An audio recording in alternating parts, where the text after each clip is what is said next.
Israel, the Israelite School of Universal and Practical Knowledge, under commanding General Yohana, presents the Lord's 55th Annual Passover. That's right, the Lord's 55th Annual Passover is rapidly approaching.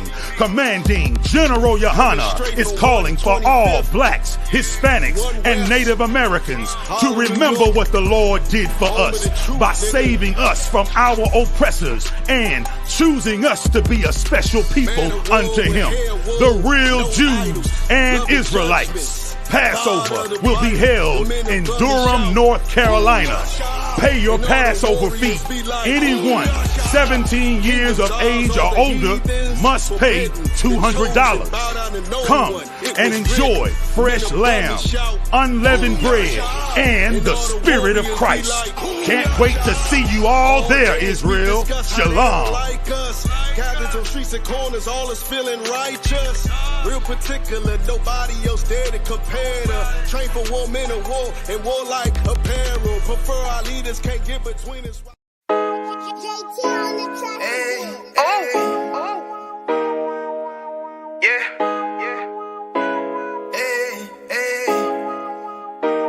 Fuck wrong with you, boy? You know what time it is, nigga. Better watch how you step in. Yeah. But that was my niggas.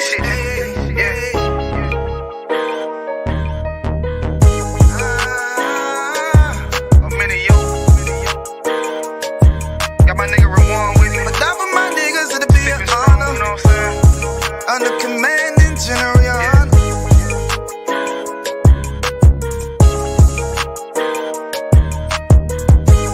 That for my niggas, it'll be an honor and a blessing. Look, hey, straight off the top, I love all of my niggas. That shit ain't gon' stop till we on top and we ballin', my nigga. We be fly as fuck, you know them bitches be stalking my niggas. That shit'll never change and it's the same with all my niggas. City to city, I should be at home. That's what my ribs say. But bitch, I'm grown, I'm in these streets and closed caption. Niggas know we bout that action. If a nigga play with me, then my Hakim gon' let him have it. Hey, think you the shit, this truth, this shit. Nigga play, I let that Ruger hit. Get on them tracks, they be like, who is this? I'm rude with it, ain't got no manners. All them pussy niggas talking shit, yeah, I know they can't stand us, but we UPK, Louisiana, bitch, that's what I'm reppin'. And my niggas solid, number real ones in my section. If you wanna get down, put your boots on, start stepping. Brotherhood is a weapon. Brotherhood is a weapon. Better watch how you steppin', cause brotherhood is a weapon. If I die for my niggas, it'll be an honor and a blessing. Better watch how you steppin', cause brotherhood is a weapon. Brotherhood is a weapon. Better watch how you steppin', cause brotherhood is a weapon. If I die for my niggas, it'll be an honor and a blessing. Better watch how you steppin', cause brotherhood I lay my life down right now for all my sisters and brothers, because I love them, I see them, dap them and hug them. It's amazing to see how well we adapt from the struggle. Born again from a life of sin, trapped in the gutter. My mind frame was to kill my own kind. Feeling inferior, waking up ready to die. Run with them killers, so it's just a matter of time. For why take your life or let you take mine? That's when I realized the slaves killing slaves while the white man live to get old. We in them graves, shit got me feeling played. I opened the Bible, went through them records, found out we was royalty, a nation to be respected. But in this world we rejected, we hated for our complexion. Still fighting to get accepted, we hear the truth and reject it. But love is getting corrected, and all my niggas correct me. The commandments, the foundation we erected. Brotherhood is a weapon. Brotherhood is a weapon. Better watch how you steppin', cause brotherhood is a weapon. If I die for my niggas, it'll be an honor and a blessing. Better watch how you steppin', cause brotherhood is a weapon. Brotherhood is a weapon. Better watch how you steppin', cause brotherhood is a weapon. If I die for my niggas, it'll be an honor and a blessing. Better watch how you steppin', cause brotherhood is a weapon.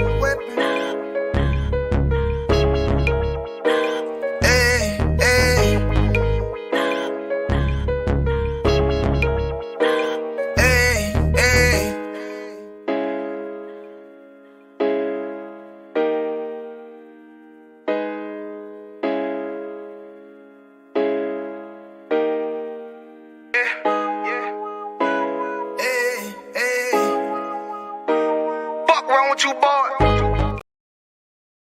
Israel, the Israelite School of Universal and Practical Knowledge, under commanding General Yohana, presents the Lord's 55th annual Passover. That's right, the Lord's 55th annual Passover is rapidly approaching.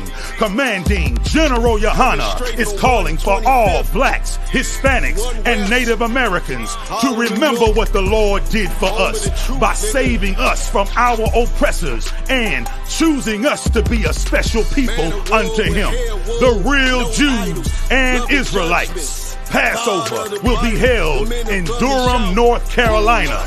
Pay your Passover fee.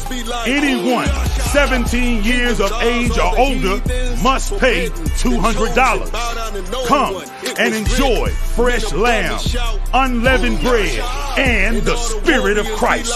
Can't wait to see you all there, Israel. Shalom. Gathered on streets and corners, all is feeling righteous.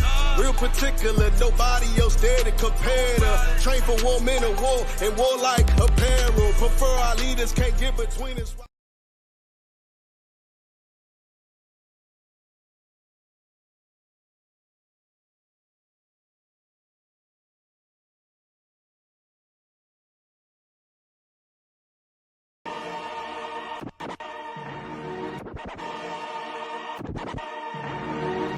I'm with shits. I'm with shits. I'm with shits. I'm with shits.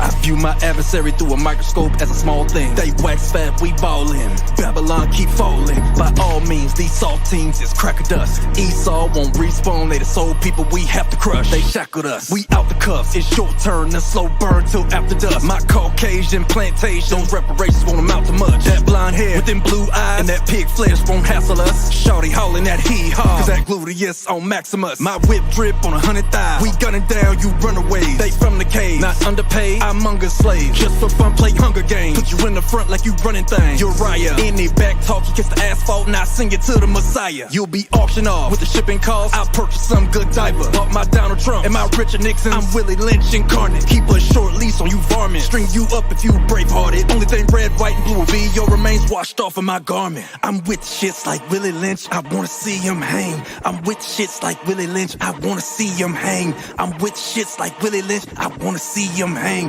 I'm with shits like Willie Lynch. I wanna see him hang. Hey. Went from riding on the boat to hanging on oak. God hate these white folks, you can say what you want. This ain't a joke, I ain't laugh at shit. They gon' make it to the kingdom, yeah, with shackled wrists. Yeah. Put they ass in chains with a yoke of iron. Whip hit his back, sound like I opened fire. I ain't gon' lie, I wanna see him suffer. Can't escape, cause under the sun, the place of judgment.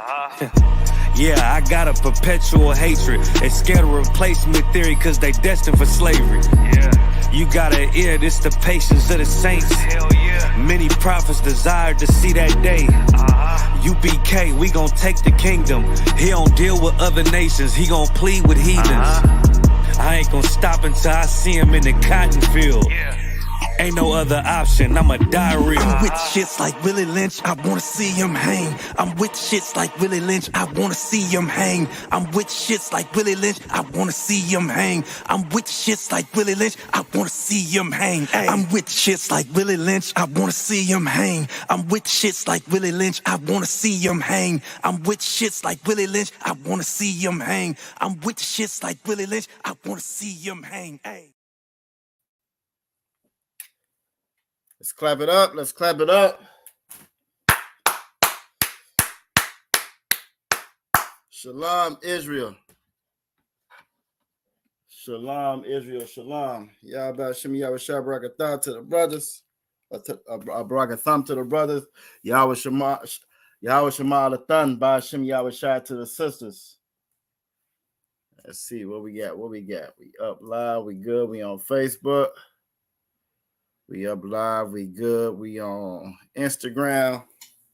And we up, we live, we good. We are on YouTube. All right. I think we good everywhere. All right, so again, shalom. Let's go a roll call, see who all we got in here. If everybody can hear me okay. If you can hear me okay, let me get a 1W in the chat. If everybody can hear me all right, let me get a 1W in the chat.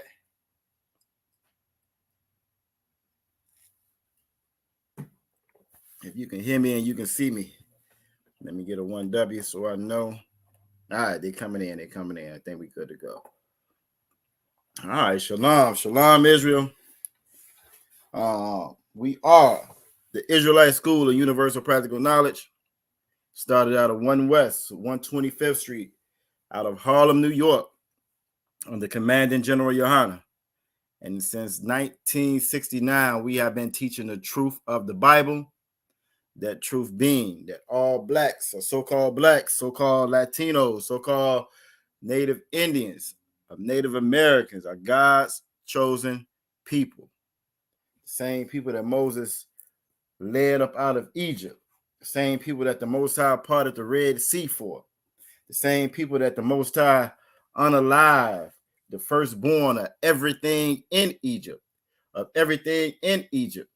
know what I'm saying? Those people right there, those people. We are God's chosen people. We are the Israelites. It's the biggest secret in the earth. It's the biggest secret with the most participation from everybody. Everybody lies to you about who you are. Your own people lie to you about who you are. In part because they don't know. In part because there are our so-called quote-unquote leaders have lied and told us, you know what I mean, to fill their pockets. They have lied to in order to fill their pockets. They have spread the same lie that the oppressor told them. And over time, now they believe it as well.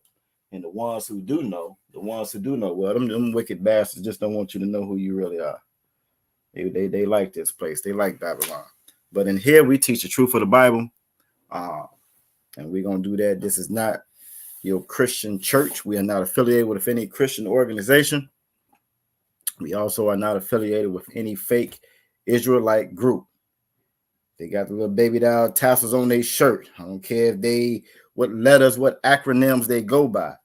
If they are not in the Israelite School of Universal Practical Knowledge in the city or state near you, they are not in the truth. They are fake.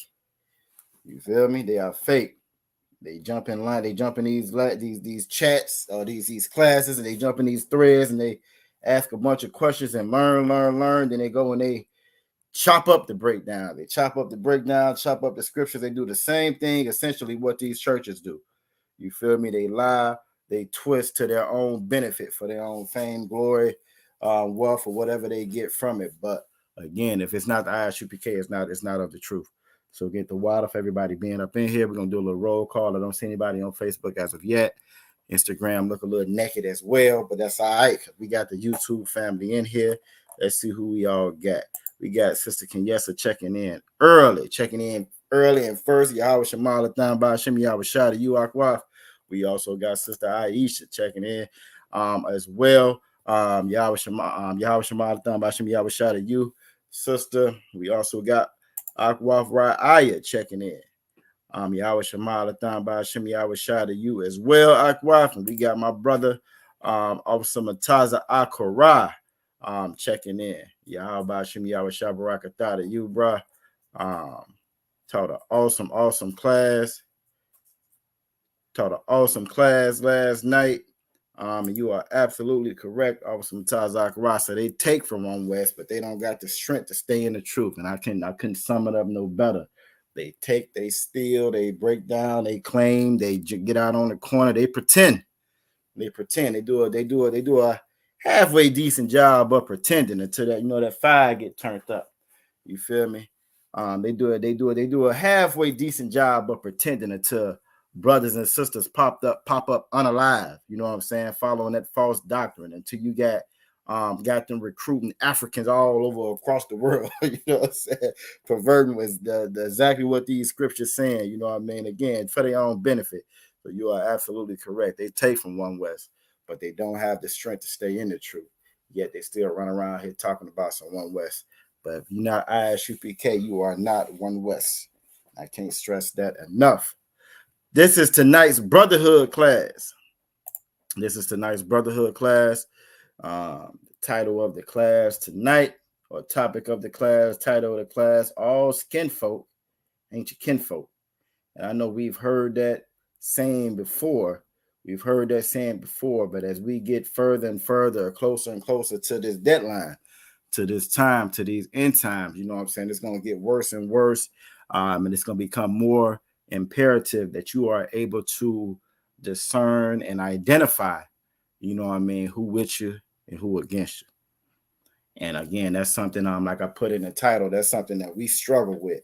We struggle with as a people. We struggle with identifying who's for us and who's against us. We struggle with knowing who to call brother, who to call friend, and who to call foe. You know, those are things that we struggle with, especially when you're trying to come out of that world and come into the truth. You know what I mean? It can be even more difficult.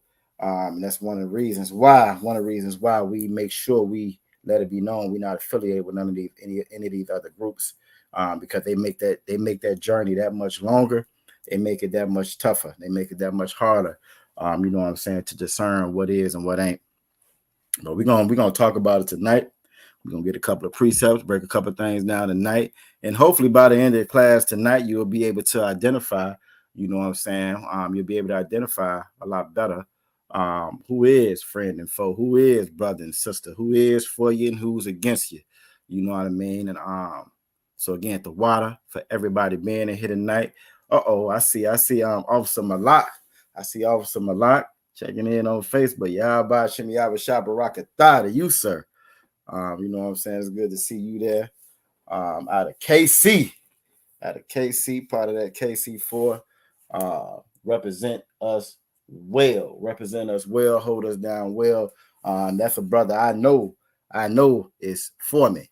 You feel me? Now we way here in Virginia, and Officer Malak know about Virginia, you know what I'm saying? But he's all the way up there in KC. But to think about this truth, to think about this body, to think about this family, it don't matter how far we are. When it's time, you know what I'm saying? When it's time to have each other back, it's time to be there for each other. That's something that we do. That's mandatory. That's this law, and that's what we do. And speaking of that, hey, what's the day? The 12th? And a little over a month, we got the Passover coming up. So by all means, if you haven't already, we shouting it out twice in the beginning of the class and in the end of class. Make sure you get that Passover fee straightened out. You feel me? You make sure you get them garments straightened out. You get that hotel reservation straightened out. It's going to be a glorious, glorious Passover. I can't wait to get there, to see everybody, to see all the family. So again, y'all make sure y'all are prepared and ready for what's to come. All right. So now this is the Brotherhood class. With the Brotherhood class, again, we like to start off the same way each time. We like to be consistent, and we're consistent and we're redundant like that on purpose. We're consistent and redundant like that on purpose to drill this in, because again, it goes right along with the topic of the class tonight. This is why a lot of the us in here, it's not as difficult for us to identify, you know what I'm saying, friend or foe, family or brothers or sisters and so forth. Because we're in this class and we go over these we go over what brotherhood is. We go over what love is. We go over what sisterhood is. We go over what the laws are. And because we're consistent in going over them like that, again, it helps with this fight that we all take on every day. Now, I already gave y'all the answers to everything I'm getting ready to ask you, so this should come real. This should go by real quick. Brotherhood. The thing that we are lacking the most amongst each other in our communities, with all of our people. You feel me? Is brotherhood. What is another word? What is another word synonymous with brotherhood? Who can give me that? Who can give me another word that's synonymous with brotherhood? What's synonymous with brotherhood? The thing that we don't have, we lack so much. You know what I'm saying? We struggle with that. We want to be brothers with everybody else. We want to follow and back up everybody else. We'll join this oppressor's military. We'll become professional unalivers for this oppressor. You feel me? We'll do any and everything to uplift and build his kingdom. But when it comes to building up each other, we start pointing them fingers. We start pointing them fingers and saying it's your fault. No, it's your fault. It's your fault. Always turning a blind eye or giving a blanket pass to the oppressor for all the atrocities he's committed. And I got the answers coming in. Akwaf Raya says sisterhood. Akwaf Don. I'm in Salakia. Akwaf Aisha says sisterhood. And my brother, Officer Mataza Kara, says sisterhood, give all of them a hand. They are all correct. Brotherhood and sisterhood go hand in hand with one another. Brotherhood and sisterhood are essentially the same. You feel me? Now, of course, there are some rules that are specific to our sisters, because in the beginning, the Most High created male and female.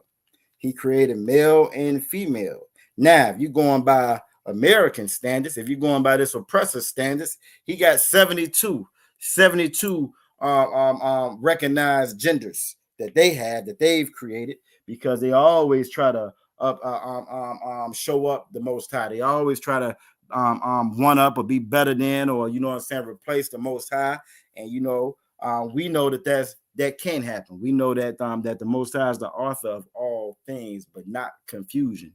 You feel me? So brotherhood and sisterhood, it's not alternative this hood. It ain't, trans hood is none of that. It's brotherhood and it's sisterhood. You feel me? And brotherhood and sisterhood, again, go hand in hand. What's another word that's synonymous with brotherhood and sisterhood? Who can tell me what's another word that's synonymous with brotherhood and sisterhood? All right. Now, we got a couple of things that we're going to go over tonight. Hopefully we get through everything. We're going to try to get through everything. I know sometimes we don't. If this is your first time in class, don't be shy. Don't be shy. Put your city name and state. Put your city name and state inside of the chat.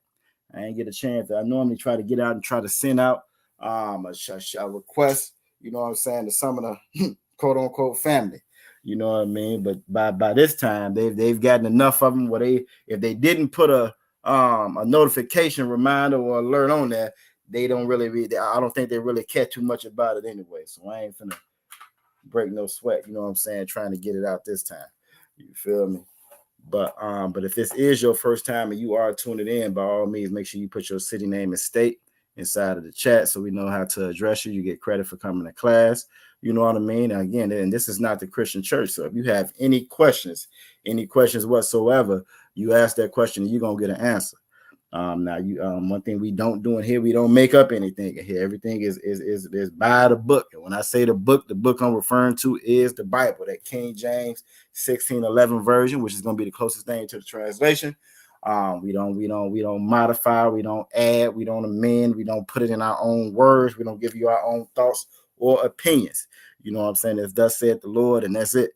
You feel me? So if you have any questions, whatsoever about that Bible, you are in the correct place. All right, I got some answers coming in. Aqua Faraya said 1 John 5:3. She says love. Also, Mataz Akara says 1 John 5:3. He says love. Sister Aisha said 1 John. I know she meant 5:3 as well. Let's go ahead and pull it up. Let's go ahead and get that 1 John 5:3 and love, and give all of them a hand. They are all absolutely correct. It's a little warm in here. My damn glasses keep on fogging up. I might have to just take those off. So let's go. Let's get that up on the screen. Reb is telling me to put my other glasses on so I can see a little bit better, but I don't want to do it. I'm fighting it. Let's get it. 1 John 5:3. Here we go right here. Aqua Fire laughing because she can relate. She probably can relate. She know exactly what I mean. The words be moving. Look, the oppressor is the devil that the Bible speak of, and and these computer screens be working right along with them to try to keep this word from being taught. But we gonna fight through it. Aisha said, "Yep, 5:3." She was just reading. I knew you knew what you was talking about. Again, that's the benefit of being in this class and learning this truth. You know what I mean? You get equipped. You get equipped with real tools. You know how to navigate this world a lot more efficiently. You know what I'm saying, by coming to these classes and getting these scriptures, because that's what the scriptures are for. You feel me? We have a most high power. We have a God that we didn't have to pretend and make up. We didn't have to pretend and make up. We didn't have to make up and come up with a whole bunch of sex rituals and all this other shit to worship him. He gave us an actual instruction booklet, a whole book to show us exactly what to do. When you get here, turn left. Once you turn left here, it's gonna be a building on the right there. You turn right there. He let us know exactly what to do because he loved us just that much. You feel me? And because he loved us just that much, it's on us to make sure that we follow those instructions that he left us. And that's what you get by coming to these classes here. So let me fix this, make myself a little bit bigger. Hold on, now what a thing moving on me right there. There we go. Nope, that's not the one I want. That's the one I want. All right, bet we in there. 1 John 5:3 for this. This is the love of the Most High. It don't matter what your mother told you, your grandma told you, your auntie told you, your uncle told you, your daddy told you, your mama told you. Don't matter. If they didn't tell you that love was first found in, if they didn't tell you that love was found in this Bible, if they didn't tell you that this is love, they didn't tell you that 1 John 5:3 gives you the definition of love. If they didn't tell you that the Most High said that loving him or loving each other, you have to do this right here, then they lied to you. And I know that may be a very hard, a difficult thing for some people to hear, but it's the truth. And one thing in here, we are the ISUPK. We are the home of the truth. You feel me? The Bible says to cry loud and spare not. Cry loud means we're going to go out and we're going to say what needs to be said, and we ain't finna whisper it to you. We're not going to whisper it to you. We're going to get out there and we're going to say what needs to be said. But then it says to spare not. When it says to spare not, I can't worry about your feelings when I'm telling you the truth of this Bible. I can't worry about your feelings when I'm telling you the instructions that the Most High left us to get out of this damn captivity. The instructions he left us for us to have a whole nation, a kingdom. You know what I mean? For us to, we always hear that buy black, build black, blackity black, put your fist in the air, come together. Well, these are the instructions. This is how you come together. These are the instructions on us coming together. So when the Bible says to cry loud, we cry loud to tell our people, hey, this is how we come together. Zephaniah 2:1. Gather together, O nation not desired. We're not desired by anybody else on the whole planet. Everybody got a gripe against so-called blacks, Latinos, and Native Indians.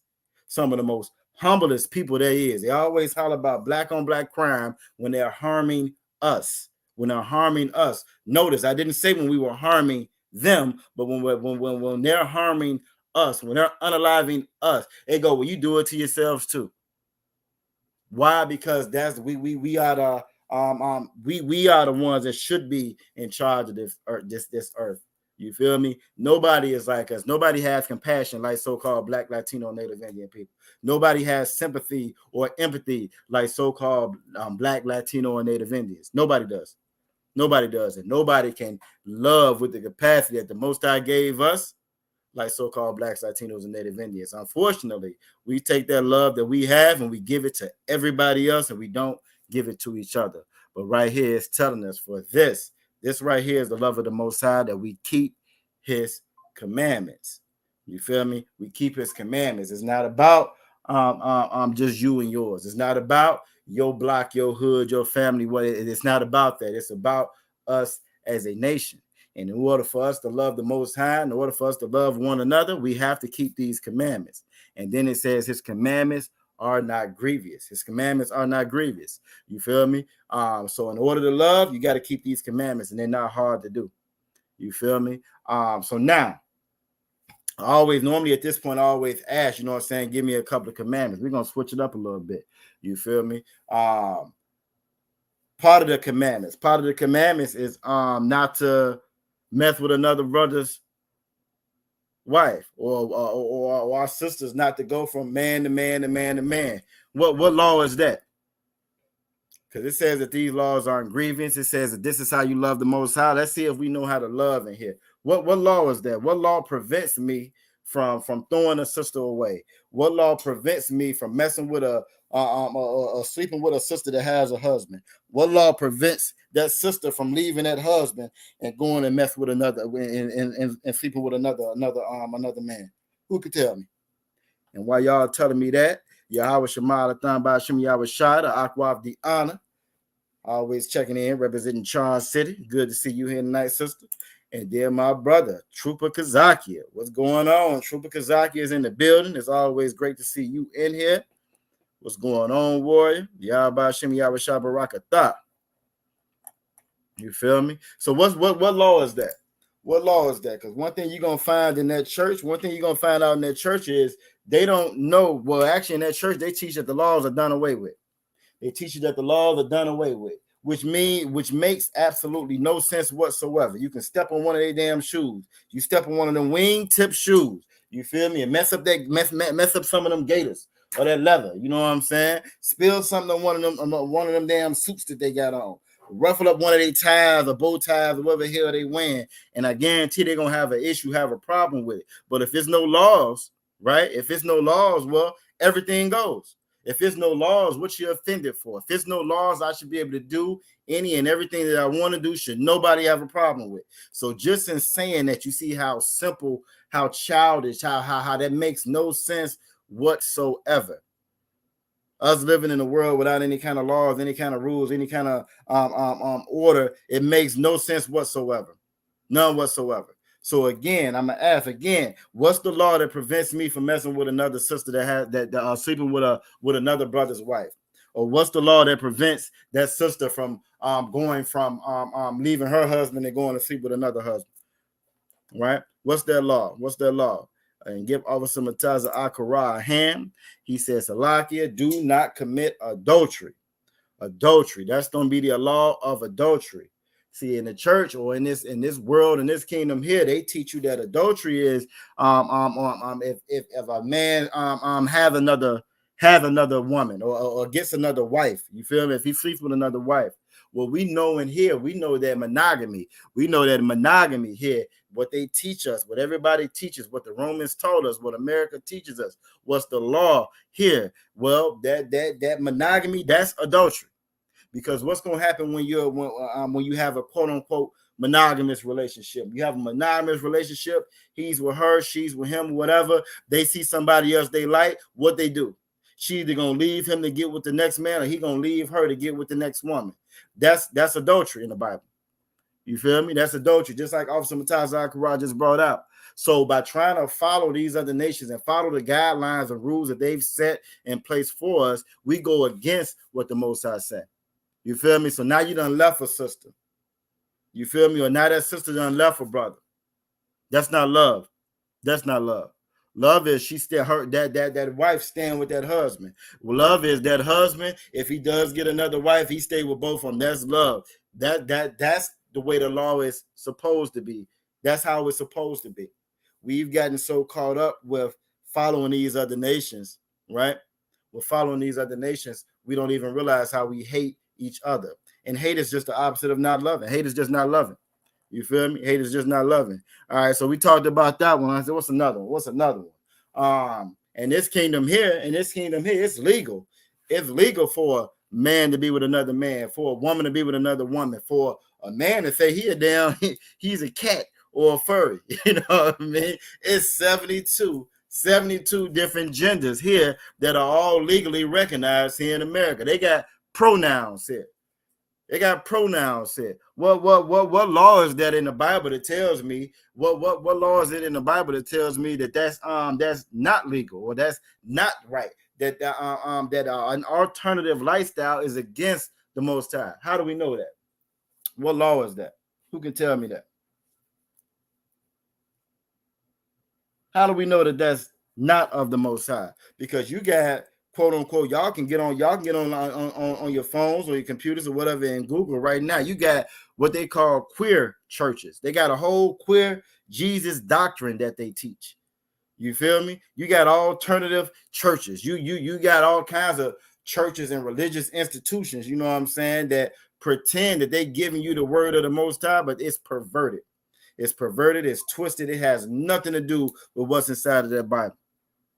And see, when you see those, it looks so crazy, it looks so outrageous. But when you really think about it, when you come in here in this truth and this body here, you start learning what's really inside that Bible. What you find and what you learn is that Christian church is just as outlandish, just as outrageous. It has nothing to do whatsoever with what's inside of that Bible. Their church tells you that love is Christmas, and love is getting some new Christmas gifts. They tell you that's what love is. You feel me? But the Most High, we just read right here in 1 John 5:3, for it says that for this is the love of the Most High. You feel me? And there we go. Officer Mataz Zachariah said Leviticus chapter 18, verse 22.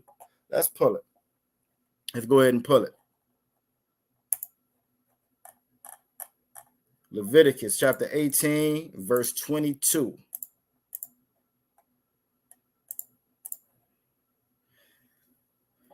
There we go. All right. So again, it's amazing being out in that world. One of the things that I always remember, and y'all give me a kind of live, y'all have heard this as well. One of the things I remember is so many things. It's a podcast that the brothers got. I forget exactly where they are. If I'm not mistaken, I think it's the brothers in Delaware. It's a podcast that the brothers, I think, in Delaware have, and they call it Things That Christians Say. You feel me? And I thought when I first heard it, I thought it was such a great name or idea, or you know what I'm saying, title for a podcast. Reason being, that's something that we all can kind of relate to. It's so many things that we grow up hearing that Christians say that make no sense whatsoever. But it's just like with anything. You tell yourself a lie over and over again, eventually you start to believe the lie. You feel me? It don't matter how wrong it is, how it don't make no sense. If you say it repetitively enough, if you say it over and over again, eventually you're going to start to believe it as well. You feel me? So one of the things that I remember hearing over and over again and when I was in the world was that, well, don't nobody know all the answers. You feel me? You're not going to know all the answers. And once you get in this truth, you learn just how that makes no sense whatsoever. The other nations may not know all the answers. The other people may not know all the answers. Some of your own people, you feel me, your own peers or family, they may not know all the answers. But if you want to know the answers, if you really want, if you truly are sincere about knowing all the answers, well, the Most High left us all the answers. He left. It's like he gave us a test. He gave us a test with all the answers in the book. He said you can grade your own test. Here go the answers right here. You feel me? I always joke around with Officer Mataz Zachariah, and I say, if I got to grade my own test, damn it, if I got to grade my own test, I'm not failing my own test. You know what I'm saying? Some of y'all may be old enough to remember in school when they were handing out the answer key, or they put the answer key up there on the board, and they tell you to, well, take your red pen out, and you're gonna go through and grade your own test.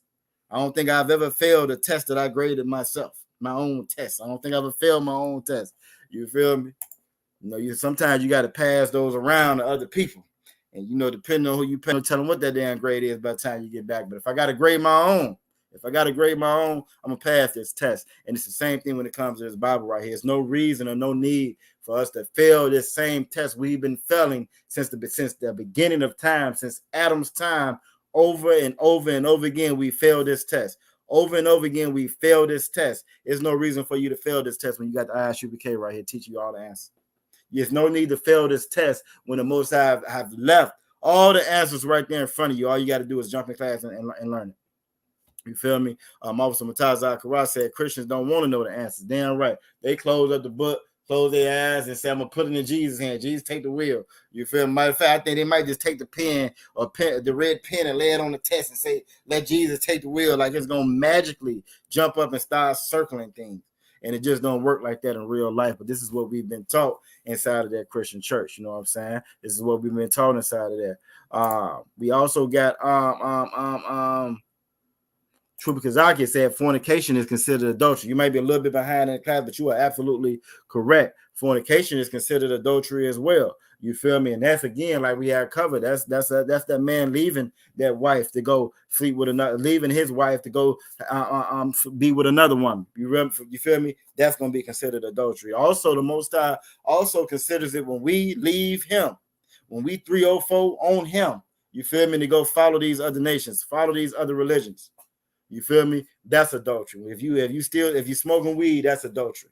If you're a Muslim, that's adultery considered to the Most High. Why? Because you have left Him and left everything He left for us to go follow them and follow that.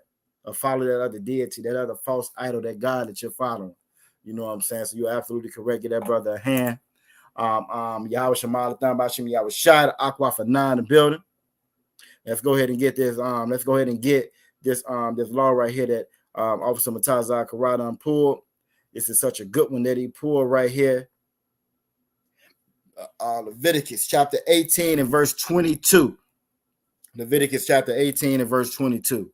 It says that thou shalt not lie with mankind as with womankind. So the same way that we lay down, that man lays down with that woman, right? The same they talking about sex right here in this scripture right here, this verse right here. That man ain't supposed to lay down with mankind the same way he lay down with womankind. Now we don't have definitive proof on Shay Shay. We ain't got definitive proof on Shay Shay, you feel me? But he ain't even supposed to present himself the way that he's presenting himself. It shouldn't even look like he lay down with mankind the same way he lay down with womankind. But that's what it looked like to me. And that's just me. You feel me? That's what it looked like to me. But that's against our laws. We can't love each other like that. You feel me? One of the things that the Most High told us was to be fruitful and multiply. Well, a man being with another man is not going. That's not a fruitful relationship. You feel me? A woman being with another woman, that's not a fruitful relationship. What you can't bring anything forth from that. You feel me? It's an abomination to the Most High. It says, "Thou shalt not lie with mankind as with womankind. It's an abomination." You feel me? It's an abomination to the Most High. Also, Matazar Kara said that cat is super suspect. Oh yeah. Like even in his rebuttals to all the videos, I think he did a rebuttal today or yesterday. He got this purple right in time for Easter suit that he got on. Feel me, nigga, like a whole Easter basket without the grass. You feel me, like a whole Easter basket, refuting it. And the first thing that a lot of them say, the stuff that's done that a lot of us get caught up into. First thing they say, they first line of defense is always what? Money. Look at the money I got. Look at the money I made. How you gonna tell me? Look at the money I got. Look at the money I made. You feel me?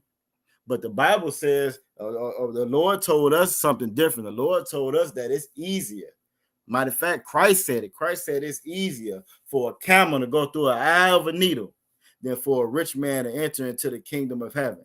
And reason behind that is the same stuff that we talking about with Club Shay Shay. See, if you worried about your dollars, and your bank account and your economics, it's going to be very, very hard for you to focus on your morality.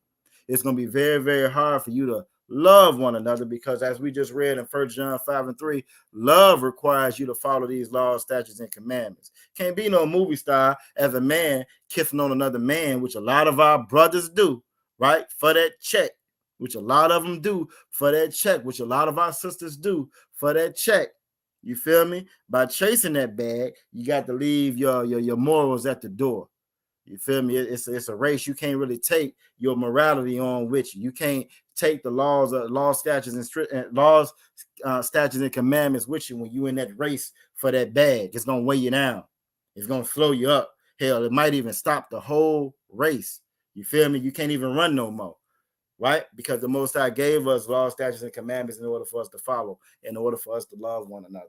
You feel me? And again, by us not doing that, we're unable to love one another. So those are great. Trying to think if I want to get one more in there. There is one more I want to get in there, because this next one I want to get. This next one I want to get goes right into the topic. One of them that normally comes up when y'all bringing out all them lovely laws, statutes, and commandments. How do you know who your neighbor is? Does the Bible say anything about that? Let the church tell it. Let this place tell it. The person that stays next door to you is your neighbor, right? Let them tell it. You supposed to love everybody. You supposed to take care of everybody. You're supposed to fight for everybody because God loves everybody. But the Bible is very specific on who our neighbor is, right? How do we know who our neighbor is? Because just how love has a definition, you feel me? Neighbor has a definition as well. And it's the reason why I asked that, because that's going to go right into the scriptures that we got to get to. The topic of the class tonight is all skin folk ain't your kinfolk. How do you know who your kin is? Or, you know what I'm saying? How do you know what your neighbor is and who are they and who you're supposed to keep close and so forth? Who can get, is it a law, or what's the law on your people? What's the law on your neighbors? Right? Who can tell me what that law is? Scratch this off the list. We moving along pretty good. It's 7:48. All right, here we go. Aqua Faraya said the 12 tribes only. 12 tribes only. And she is absolutely correct. She's absolutely correct. And it may be the way that I worded it. I'm going to go ahead and pull it just for time's sake. I'm going to go ahead and pull it. What I want to get is this next chapter in Leviticus. I want to go right to Leviticus 19. I want to go right to Leviticus 19.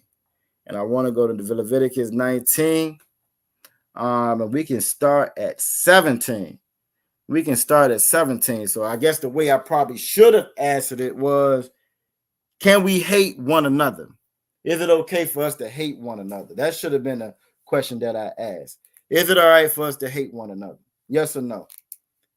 And what's the law that says that we can't? How do we know that we can't hate one another? Right? Oh no, you Tawab Aqua. You are Tawab, because you know I look, the cheat sheet is right on the screen. You feel me? It's right on the screen. So what's the law? Can we hate on each other? Aqua Faraya said, we're not supposed to hate one another. And if you think about it, well, what we just read in 1 John 5 and 3, 1 John 5 and 3 tells you what love is, right? And 1 John 5 and 2 is telling you that this is how you love the children of Israel. This is how you love one another. So one thing that the church always tries to do, they try to fight scripture with scripture, right? They'll try to take this scripture to disprove what this scripture is saying. One thing you want to know, if you don't know, if this is your first time in class, the scriptures complement one another. It's precept upon precept, meaning if you find it here in the Bible, you're going to find it there in the Bible as well. The Most High, how we learn in Malachi, the Most High doesn't change. We change. Times change. People change. The name of this store may change. The name of this city, this town, or whatever, it may change. But the Most High doesn't change. And so therefore, these laws, statutes, and commandments, they don't change as well. You feel me? So if it's telling us to love in 1 John 5 and 3, and this is how you love the children, that's what we're supposed to do. We're supposed to love one another. You feel me? We're supposed to love one another. Most Christians that you speak to, most black folks that you speak to, damn sure all the oppressors that you speak to, they will always highlight and point out what's wrong with us. What we did that was wrong. It's your fault this, it's your fault that, it's your fault this, it's your fault that. We have a terrible, terrible problem of hating one another. Why? Because we don't follow these laws, statutes, and commandments. And because we don't follow these laws, statutes, and commandments, we are unable to love one another like the Most High said. So everybody chimed in. Aqua Diana said la'ah. Aqua Fana said la'ah. Aqua Faraya said la'ah. We're going to get it right here in Leviticus chapter 19 and verse 17, because again, everything, all these laws are backed up by the scriptures, all of it. The Most High left us instructions on all of the above. You feel me? We're not supposed to hate one another. How do you know? You can go right there to Leviticus chapter 19 and verse 17. Leviticus 19 and 17 says, thou shalt not hate thy brother in thine heart. Now, like with everything in this Bible, it's very specific. It's always possessive pronouns. It's always our fathers, their fathers. It's going to let you know exactly who they're talking about. Because according to this place, this kingdom, your brother can be everybody, right?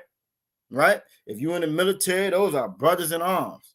You feel me? If you join the police force, those are brothers in blue, right? You might be part of a fraternity, right? You might be part of a fraternity, and all of them are your brothers. Or you got a certain alma mater, a certain school that y'all all went to, so they're all brothers.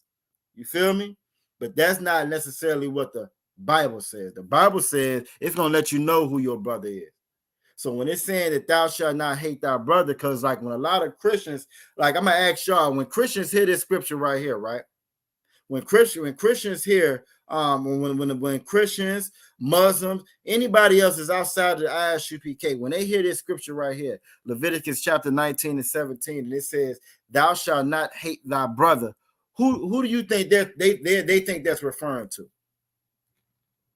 Who do you think they think is referring to? Now we already know who is referring to. We got Aqua Friar. She already said the 12 tribes, right?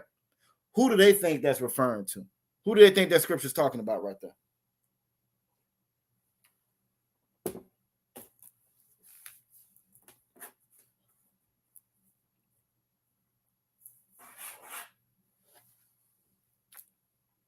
Who knows? When we read Leviticus 19-17 and it's saying, thou shalt not hate thy brother in thine heart, who they think is talking about? Who do they try to make it sound like they're talking about? When they see us out on the street and we're teaching, they say we a hate group. We a hate group. Why y'all sound so hateful, right? All we do is go out there and try to tell our people to love one another. Why? Because we're going out there telling our people to follow these laws, statutes, and commandments, just like it says it do in 1 John 5:3. But when we say that, they instantly say that we're a hate group. We hateful, right? Right? Why? And Aqua Friar, give her a hand. Aqua Aisha, give her a hand. Aqua Friar said everybody. Aqua Aisha said everyone. Officer Mataz Zakara said everyone nation on the planet. Damn right. Aqua Fana said everybody. This is why when we go out on the street and we teach what the Most High tells us to teach, they say we hating everybody. We hateful. Why? Because we teach what the Bible actually says. And to an unrighteous man, anything that's righteous is going to sound hateful, right? It's going to sound evil. It's going to sound wicked. Why? Because that's them. That's how they are. Their idea of love is like y'all saying right here. It's to love everybody. It's to love everyone. All the nations on the planet. Like it's to love everyone. It's to love everybody. But when the Most High is telling us to love one another, and thou shalt not hate thy brother in thine heart, he's not talking about everybody. Let's read it and find out. It says, thou shalt not hate thy brother in thine heart. Thou shalt in any wise rebuke. We know rebuke means to correct thy neighbor. It's that you know who your neighbor is, and it's just not the person that stays next door to you, right? Anywise rebuke thy neighbor and not suffer sin upon him. Rebuke means to correct. The correction is us going out there crying out aloud the law, statutes, and commandments. And because of that correction, that rebuke, we don't want our brothers and sisters to sin no more. We don't want our brothers and sisters to be at odds with the Most High. So we go out there and we tell them, right? We go out there and tell them, you can't eat pork, shrimp, lobster, and crab. You can't smoke them cigarettes, brother. Put those down. It's going to kill you because the Most High told you that your body is a temple. You can't put that in your body. You feel me? He says that an ungodly man diggeth up evil and it's a fire in his lips. So the Most High said you can't do that. You feel me? We're going to tell that brother, that sister, hey, you got to get rid of them dreads. You feel me? You got to put that weed down. That's following another God. The Most High told us we can't follow these other idols, the other gods of these other nations. He said the idols of the other nations are they all live. You know what I'm saying? It's all make-believe. It's not for real. You feel me? But when we say that, they say that we're being hateful. Why? Because they don't know who their brother is. They don't know who their neighbor is. You feel me? Verse 18. Thou shalt not avenge nor bear any grudge against the children of thy people. So not only did it tell you that your brother in 17 was your neighbor, it's also letting you know in 18 that your neighbor in 17 is the same children of thy people that you find down here in verse 18. But thou shalt love thy neighbor as thyself. The same thing it just said in 1 John 5:2. You want to know how to love thy neighbor, to love the children of thy kin, to love your people, to love the children of Israel? This is how you love. You feel me? You don't hate your brother. You don't bear no grudge from him. You follow, like it says in 5:3, them laws, statutes, and commandments. I am the Most High. He stamped it and put his name on it the same way he stamped it and put his name on us. You feel me? So give everybody a hand. Again, this lets us know who our brother is. This lets us know who our neighbor is. This lets us know what love actually is and who that love is supposed to be administered to. Like I put in the beginning of the class in the title, or actually in the description box, we have a very, very difficult, hard time when it comes to identifying who our brothers and sisters are. Right? Identifying who our friends and foe is and who we give our allegiance to. When this scripture right here in Leviticus 19, chapter 17, it's saying, thou shalt not hate thy brother in thine heart. You can't apply that to everybody. You feel me? Why? Because the scriptures also say it's a time for love and it's a time for hate. It's a time for love and it's a time for hate. For everything underneath the sun. You feel me? You can't apply that for everybody. That's a family rule. Just like Aqua said, that's for the 12 tribe. That's a 12 tribe rule. You feel me? You can put a little 12 by that. Put a circle around it. That's a rule specifically for the 12 tribe. Why? Because we the ones that's in need of love. How you know we the ones that's in need of love? Because we love everybody else except for us. I'm going to show you an example. Right? I'm going to show you an example. The title of the class is All Skin Folk is Not Your Kinfolk. You feel me? We're going to get a couple more scriptures to back that up. But prior to us getting those scriptures, I'm going to show you an example of when we get this law right here twisted. When we get this law twisted, when we don't understand fully what the Most High is saying, when we think that everybody's our brothers and our sisters, when we think that everybody is our neighbor, I'm going to show you what can happen when we do that. Who knows who Clarence Thomas is? Who's ever heard of Clarence Thomas before? That's gonna be the first story that I go into tonight. Before we get to, you know what I'm saying, one of the main ones that I want to get into, because they all kind of leads up to it. Everybody's familiar with Clarence Thomas, right? Right. He's like in my opinion, how I describe him as a old proper good English talking Uncle Ruckus. You feel me? He's a good English talking Uncle Ruckus. Nick kind of looked like Steven from Django. Now I don't know if the director, you know what I'm saying, was trying to be funny or what, but like when you look at them pictures, he looked very, very similar to Steven from Django. Now I don't know if that's ever been pointed out before. I might need to do a side-by-side screenshot, you know what I'm saying, and we might need to do a TikTok, or you know what I'm saying, we might need to jump on that, you know what I'm saying, do a reel or something like that.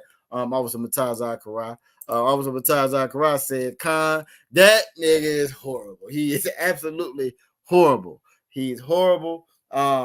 Sister Raj, she gave a hand. Let's pull up. I want to pull this little story up to just kind of go into the topic of what we got tonight. All skin folk ain't your kinfolk. Now, even though we've already established that all so-called Blacks, Latinos, and Native Indians are Israel, right? They are the children of the Most High. Can't get around that.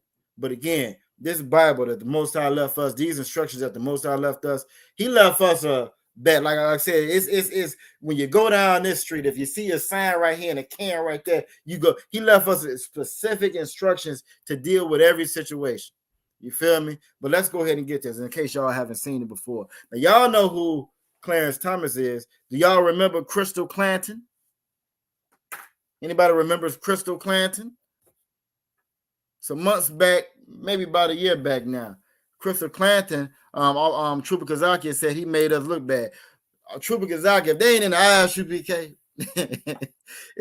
ISUPK, what I've learned, you know what I'm saying, don't nobody make us look good except for brothers and sisters in the ISUPK. And if you want to get a good example of brothers and sisters making each other look good, or what it is to see brothers and sisters looking good, y'all got to make sure y'all make it to that Passover. Y'all see it in the back. You make sure y'all make it to that damn Passover, because a lot of them is like Clarence Thomas. You know what I'm saying? Let's go ahead and pull this up real quick. About some months back or whatever, it may have been a year by now, but some months back, it was a court reporter,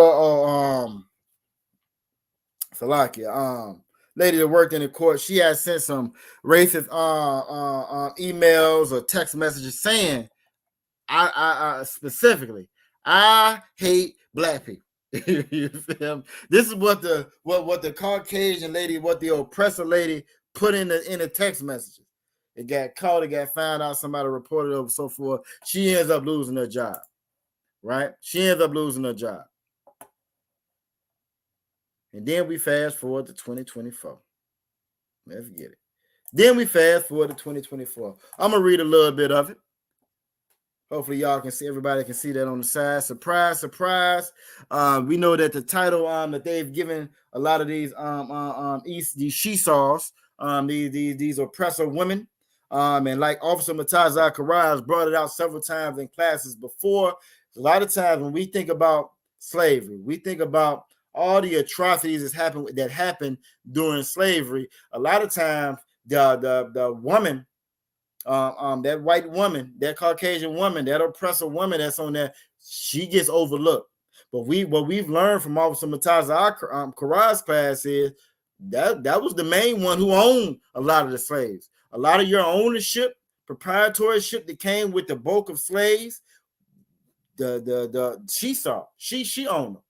That was in her name. That was something that was passed down through her. So when she got married, that was a benefit or an incentive on marrying her, because she came with this amount of slaves. You feel me? I think it was the same thing with Thomas Jefferson and George Washington. Their wives came with a bulk of slaves. You feel me? So a lot of times she gets overlooked.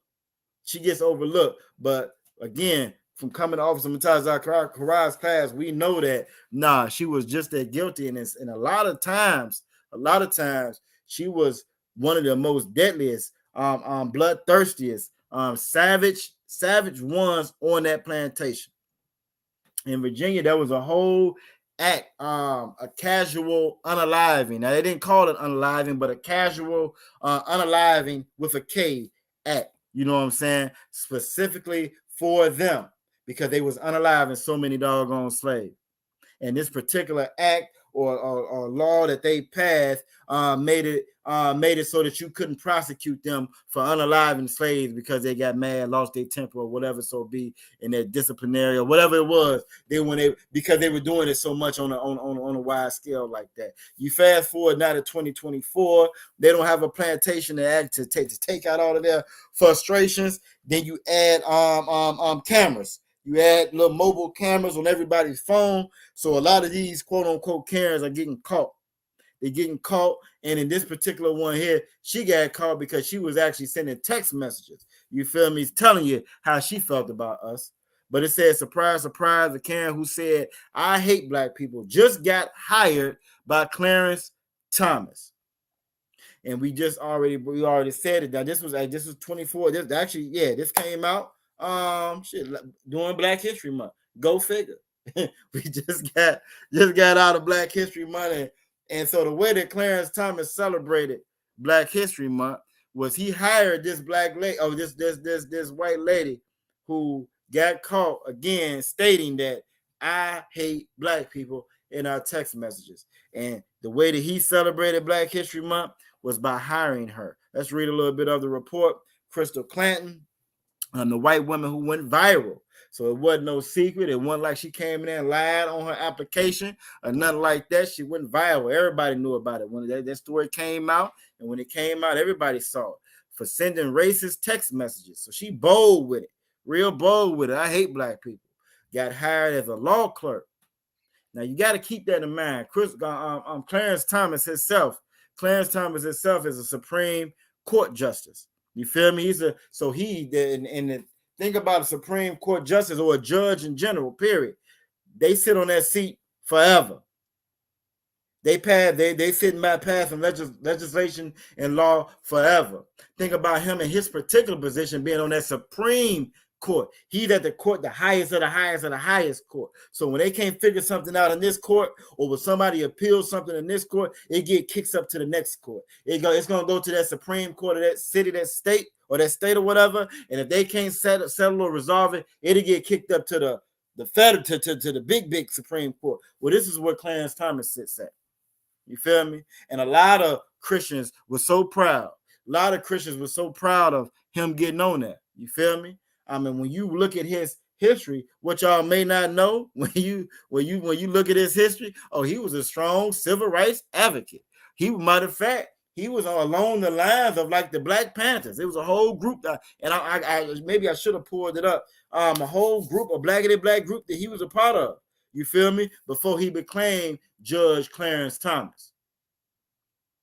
You feel me? And again, the way that he celebrated was by hiring Crystal Clanton. The announcement was made last week by George Mason University. If y'all don't know George Mason University, that's going to be up there in Virginia. See if we get a little bit more. Say she previously worked for a law clerk by 2 federal judges. Now, keep that in mind. She had already worked for 2 law clerks before. It ain't like she was working at the McDonald's. And we came up there, you know what I'm saying, how we do at McDonald's, and we done cussed her out because the French fries ain't cold. I want some hot fries, bitch. It wasn't like that. It wasn't like that. You know what I'm saying? She worked as a law clerk. You feel me? Where everything that you say is recorded and relevant and has a, you know what I'm saying? It's she has to be very prestigious and very particular in her communications and the people that she's around, the whole nine. But she still felt comfortable enough to send her text message, I hate black people. You feel me? Y'all about Shimmy on Kushai the building. You know what I'm saying? She still felt comfortable enough to put that in there. That just goes to show you the level of unconcern or disrespect or disdain that they have for us. She would jeopardize all of that to send in a text message, I hate these black people. You feel me? And one of ours, quote unquote ours, hired her to to be his clerk. The title of the class is All Kinfolk Ain't Your Kinfolk. You feel me? All Kinfolk Ain't Your Kinfolk. Now, when it comes to Clarence Thomas, give me a con a la. Is that kinfolk? Is that kinfolk right there? When we talking about Clarence Thomas, Kana la'a, is that kinfolk? Aqua Farah said perpetual hatred, a perpetual hatred that don't matter what my job is, who's around me, if it's a camera going, I'm going to show you exactly how I feel about you. I can't hide it. It's never going to go nowhere. It's never gonna go nowhere. Okay, we got some answers. Aqua Farah said Khan. I'm gonna put a K for Aqua Farah. She said Khan. Who else? Is this kinfolk? Is this kinfolk? She said Khan, unfortunately. And maybe I should have worded it better. Because he is 12 tribes. If his father is, you know what I'm saying? If his father is, you know what I'm saying? Officer Kushai said, Salaki to the men above me, everyone. Thumb up the class. Damn right. Make sure y'all like, share, subscribe. Thumb up the class, the water, you know what I'm saying? Out of one, you know what I'm saying? Like, share to on the class, get it out there. That's how we try to eliminate all these damn Clarence Thomases by y'all liking and sharing these classes. You feel me? A lot of us don't act like the other people and write letters. I don't think the letters do too much anyway. But if you can't write a letter to let Clarence Thomas know your disdain, y'all just make sure y'all like, share, subscribe to class. We gonna let them know that way. You let us do the heavy lifting. You share it and get it out there. We'll do the damn heavy lifting. So the water for that. You know what I'm saying? But is he 12 tribes? Yes. Is he 12 tribes? Yes. Aqua Farah said Khan, unfortunately. But title of the class is All Kinfolk Ain't Your Kinfolk. And we're gonna get a little bit deeper. We're gonna get a little bit deeper, and then we're gonna ask something similar, very, very similar to the end of the class. And it's the reason why I'm asking that.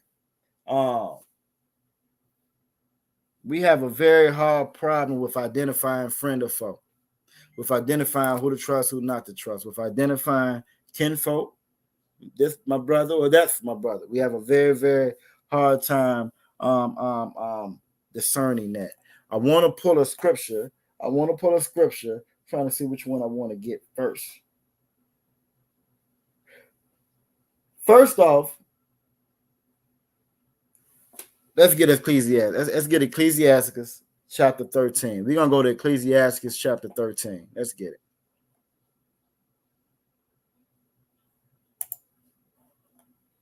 I'm still sharing. Okay, we're gonna get Ecclesiastes chapter 13.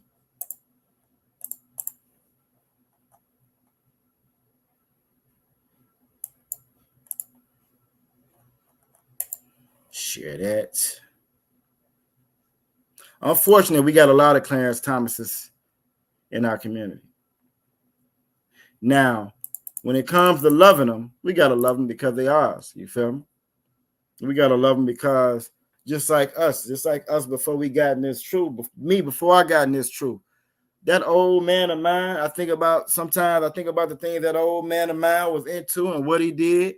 That old man of mine, you feel me? Now, he wasn't no Clarence Thomas, but he wasn't no prize either. You feel me? He wasn't no Clarence Thomas, but he wasn't nothing to be proud of because he didn't know this truth. And even when he came into this truth, I ain't make haste like the scripture said.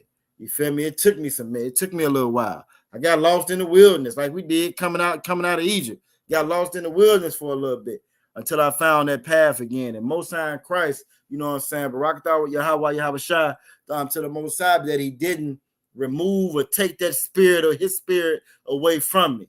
You feel me? He didn't take that spirit away from me. So I was able to find my way back to the truth and find my way back to the Israelite School and Universal Practical Knowledge. But everybody ain't gonna make it. Not only is everybody not gonna make it, you know what I'm saying? Not only is everybody not gonna make it, everybody, you know what I'm saying, ain't built for this life, for this truth right here. Everybody just not built for it. Everybody not built for it. Everybody can't handle it. It ain't for everybody, but the ones that's in here that it is for, it's for you. And we got to be stronger. We got to be strong enough for our brothers and sisters because they're not going to do it. We got to be strong for the Clarence Thompsons. You know what I'm saying? We got to be strong because if not, believe it or not, his voice is going, his voice it'll outshine, it'll be louder than ours if we're not stronger. Why? Because you look at the seat that he's in.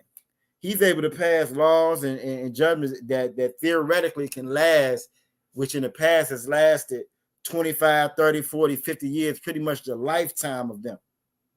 That's just how strong his influence is. You feel me?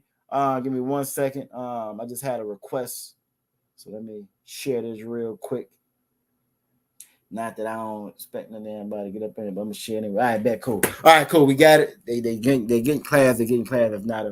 All right, so let's go ahead and get Ecclesiastes chapter 13 and verse. Let's start at 14. Let's start at 14. We're gonna start at 14. You know what I'm saying?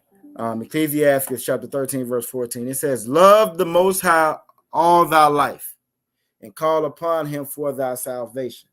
A lot of us think that voting, you know what I'm saying? We talked about it yesterday with Deuteronomy 17, you know what I'm saying? We talked about how voting isn't what the Most High told us to do. That's one of the laws, you know what I'm saying? The Most High told us to stay away from that. We're not supposed to vote.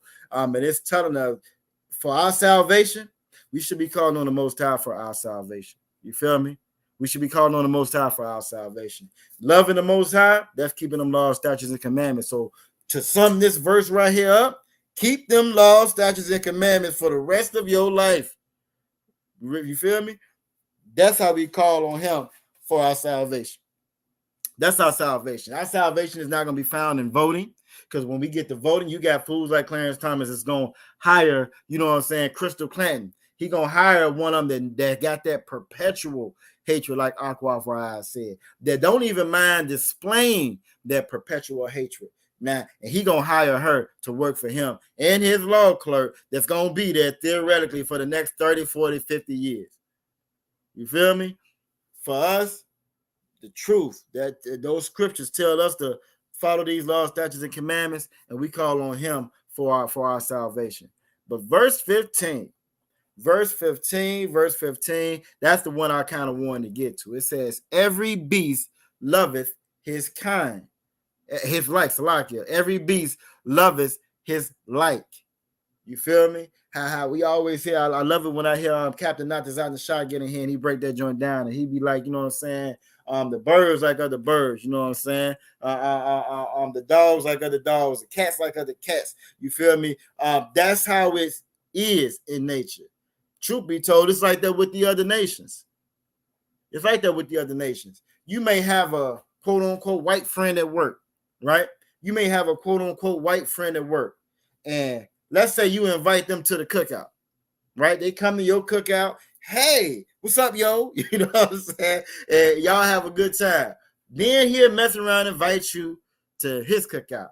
You know what I mean? Where they got the potato salad with the raisins in it, and you the only chocolate chip in the whole batch.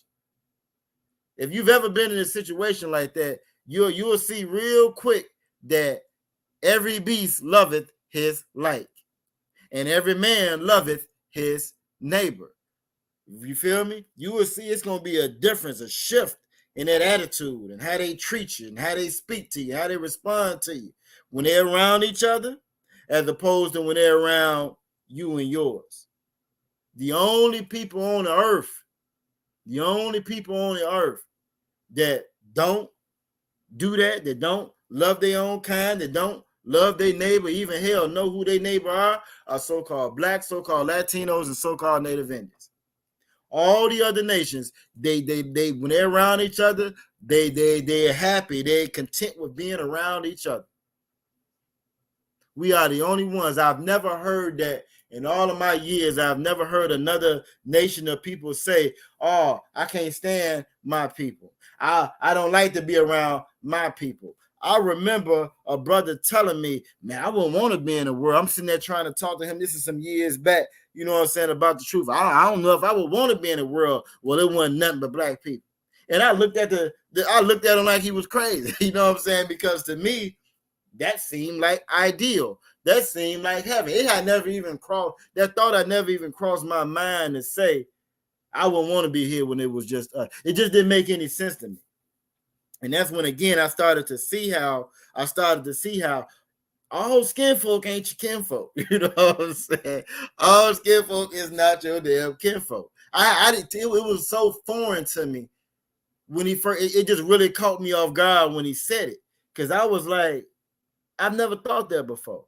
I'll be honest with you. I wasn't in the truth then. You feel me? So I got a little mad when he said it. You feel me? The conversation took a ride. The conversation took a left turn once he said that. I might have started using some 4-letter words, you know what I mean, once he said that.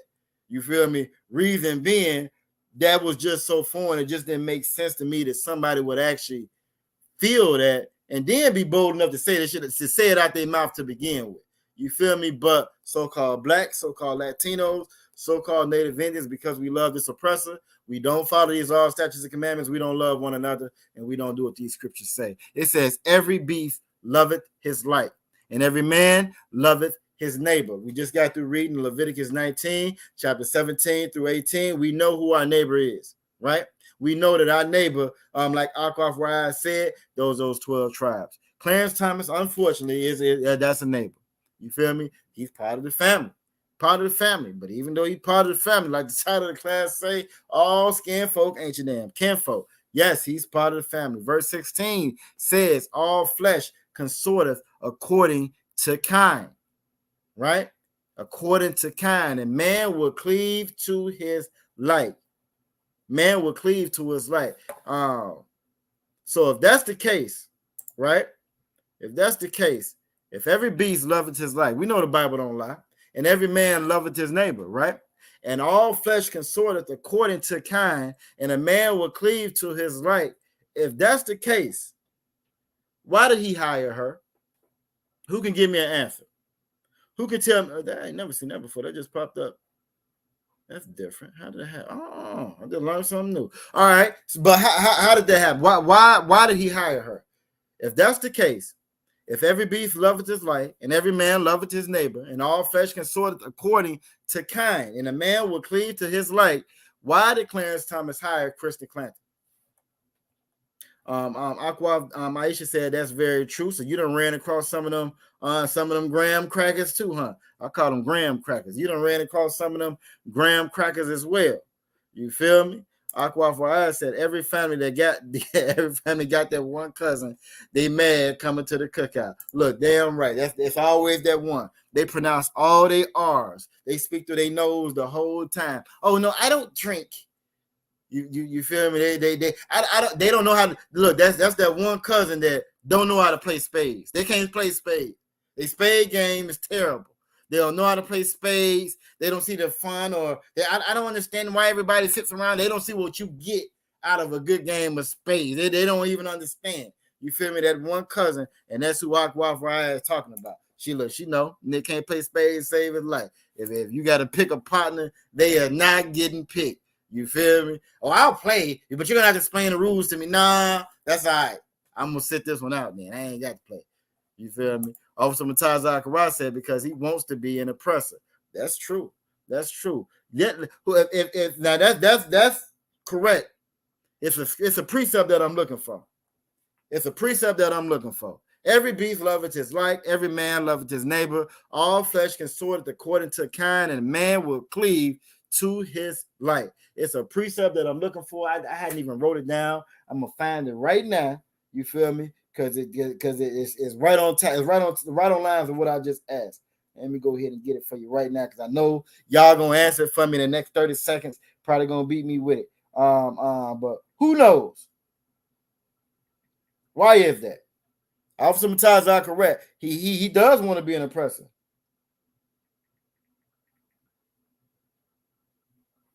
That's what I want right there. Who knows? Why would he hire her? All right. Sister Aisha said, yes, she know a couple of them at the cookout too that don't know how to play spades. Damn it. He wants to be her master. He probably be more happy with her being his. He content with her being the master. He don't find no problem with it. He ain't no problem with it all. Aqua Fanas said he loves the oppressor and hates his own people. You are absolutely correct. Because he don't follow these laws, statutes, and commandments. And like we read in 1 John 5:3, if without following those laws, statutes, and commandments, it's impossible for you to love the children of Israel. It's impossible for you to love the Most High. The scriptures also say, see, now it's two on now. Scriptures also, it's another one. Listen, I'll get that one next. First, I'm going to pull this first one. I'm going to go ahead and pull it up for time's sake. I'm going to pull it up for time's sake. Again, I wasn't planning on pulling this one, but I'm going to go ahead and pull it. We're going to go right here. We're going to keep it on the same page. Maybe I might need to put some mouses in my batteries in my mouse. Let's go to the book of John, chapter 8 and 44. The book of John, chapter 8 and 44, because we know these scriptures ain't lying. You feel me? We know these scriptures are true. We know these scriptures ain't lying. But how do you explain a Clarence Thomas? You feel me? How do you explain a Clarence Thomas? And this is how you explain a Clarence Thomas. I want to write this other one down because I think I want to pull it out one too. The book of John, chapter 8, verse 44. Ye are of your father, the devil. Now, we know from them, also the last couple of classes, Captain Natazan Shadan broke down. He let us know exactly who the devil was, right? He breaking down exactly who the devil is. He letting them know that the devil is different from the angel of Satan.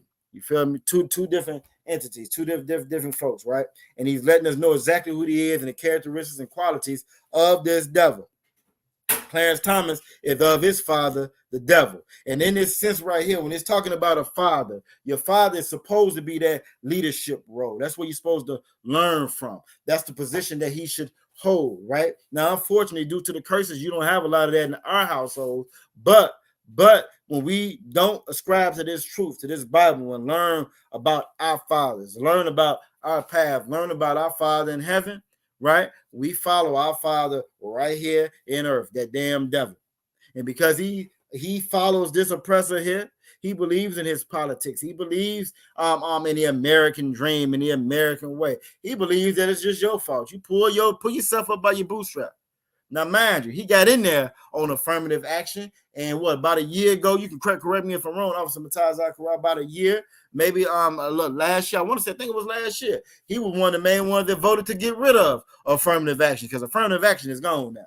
Why? Because of him, even though he got in off that same thing, that same law, right? And the reason behind that is John, you find it in John chapter 8, verse 44, ye are of your father, the devil. Now, again, it doesn't change that he's an Israelite. It doesn't change. And also, sometimes Zachariah said, last year. Yep. Last year, he helped. He was one of the main ones that helped get rid of affirmative action. Wrote a long, nice little lengthy piece, you know what I'm saying, to back up his the way his vote or whatever. Even though he got in based off affirmative action. Why? Because he's of his father, the devil. Doesn't change his bloodline, doesn't change, you know what I'm saying, who his father was, but it does change the way it does affect how he loves his brothers and sisters, because he don't know who his brothers and sisters are. It affects how he operates. It affects how he operates here, even with one another, because his father in his eyes is America. His father in his eyes is this oppressor. You feel me? So that's why he hired her. He said, ye are of your father, the devil. And the lust of your father ye will do. Some of those lusts, it's 72 genders. That's part of the lust of your father. Voting, you got a whole bunch of Latinos and blacks and Native Indians is gonna vote for Trump. Guaranteed. They're gonna vote for Trump. The lust of their father they would do. Right now, it's an influx of our migrant, quote unquote migrant brothers and sisters coming over here, right? And we some of the main ones on TV, on social media, hating them, right? Blaming them. Why? Because the lust of our father, which is this oppressor, that's what they're doing, and that's what they're fulfilling, right? All right, it says he was an unaliver from the beginning and abode not in the truth. Now, this is giving you the characteristics of Esau. He was never in the truth. He was always an unaliver, right? He the first recorded an unaliver on paper. When we follow behind him, we get that same unaliving spirit. We get that same lying spirit. We hate each other. Why? Because we follow him. Because there's no truth in him. When he speaketh a lie, he speaketh of his own. For he is a liar and the father of it. Now, as we get further and further down, they're giving you a more and more description, detail of who Esau is, who that devil is. But Clarence Thomas follows that. He follows his. That's the master that he follows. That's the father that he honors, that he follows. Right. There's one more scripture that I want to pull up, and then we're gonna get off. And again, I wasn't planning on these two, but it was right on time. It's another reason why.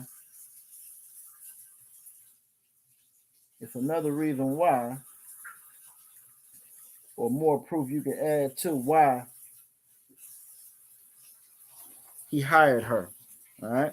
We're going to go to Matthew chapter 6 and verse 24. And y'all always make sure y'all writing these precepts and so forth down so that you will know them. Again, we study to show ourselves approved. And it's a lot in this Bible that we weren't taught growing up.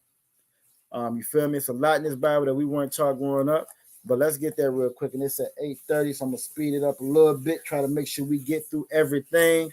We're going to go to Matthew chapter 6, 34. I'm going to keep it on the same page just to expedite it a little bit.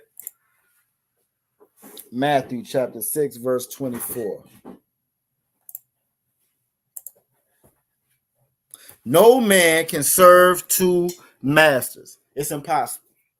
No man can serve two masters. For either he will hate the one and love the other. So when you look at somebody like a Clarence Thomas, right? When you look at a lot of our entertainers, so many stories have came out the last couple of months with different entertainers, different stars, where they've broken our hearts. You feel me? We just can't believe that they did this. We can't believe they did that. But the thing is, it seems like it's so unbelievable because we don't realize the master that they serve. You feel me? That you can't serve the Most High and serve this damn devil here. You can't be a good American and still serve the Most High at the same time. It just don't work like that. This is why you have the conflict with your own family, your friends, your peers that are in that world still and not in here. They don't understand why you do the things you do. They don't understand why you in class every night. They don't understand why you going to the Passover. They don't understand, you know what I'm saying, why you don't do the things you used to do before, why you don't celebrate Christmas no more, why you don't celebrate your birthdays no more. They don't understand it. They don't get it at all. Reason being, they serve an entirely different master than you serve. You feel me? They are of their father, the devil. They follow this place, his laws, they follow his culture, his false idols and so forth. They don't follow what the Most High put in place for us. You feel me? And as a result, no man can serve two masters. For either he will hate the one and love the other, or else he will hold to the one. He's going to hold on to one, and he's going to despise the other. You cannot serve God and mammon. Mammon meaning man. You can't serve both of them. Think about that Christian church.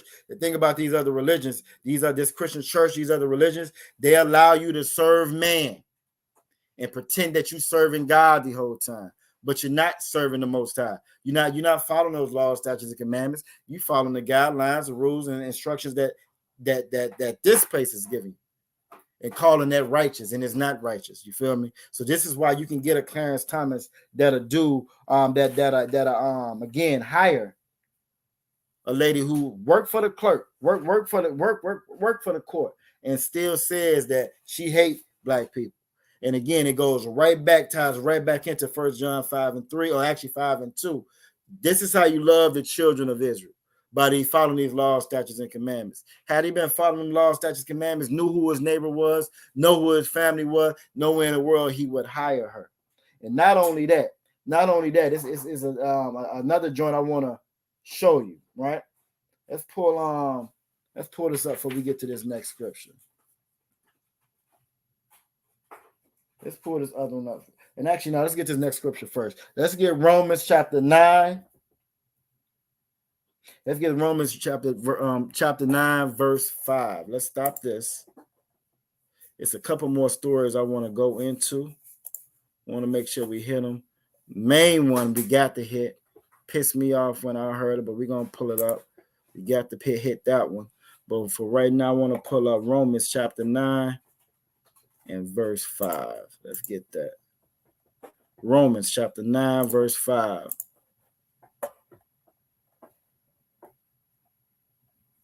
And matter of fact, we're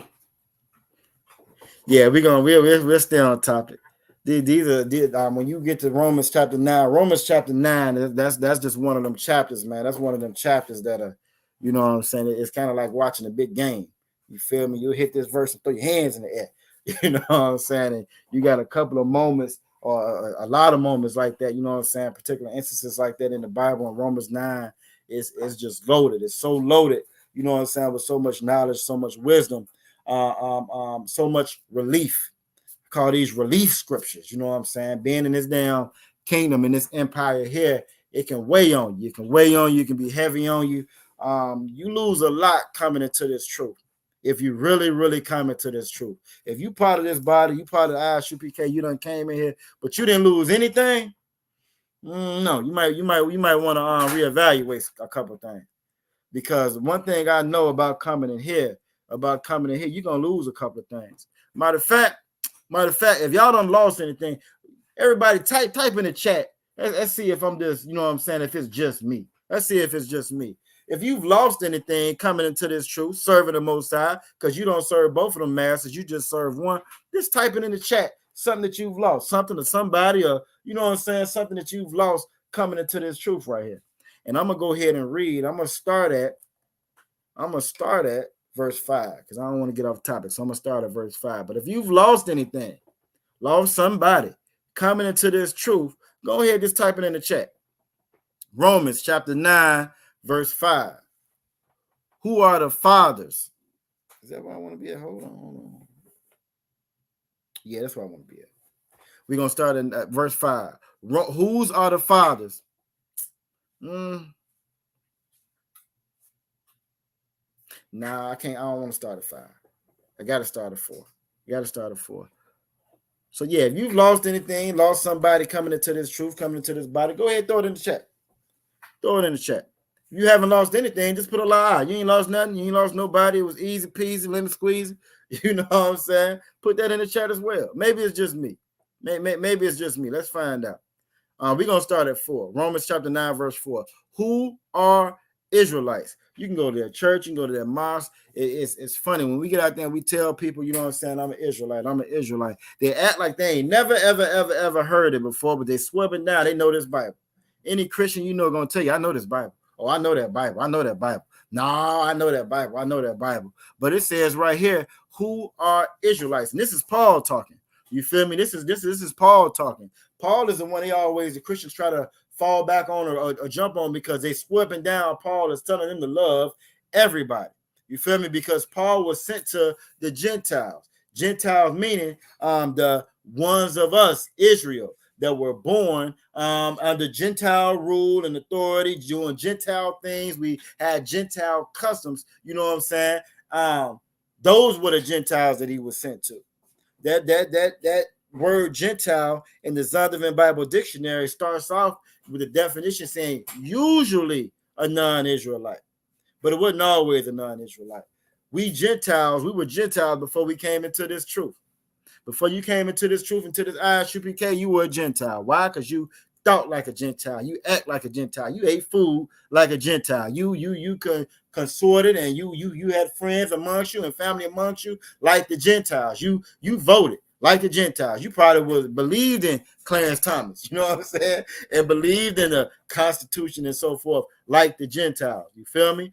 But we know when Paul's talking, Paul get right here to verse 4. He says, who are Israelites? He let you know exactly who he's talking to, the Gentiles that he's talking to. Israelites, to whom pertaineth the adoption. That church, these oppressors who swept down, that they are adopted in. Well, the adoption goes to the Israelites.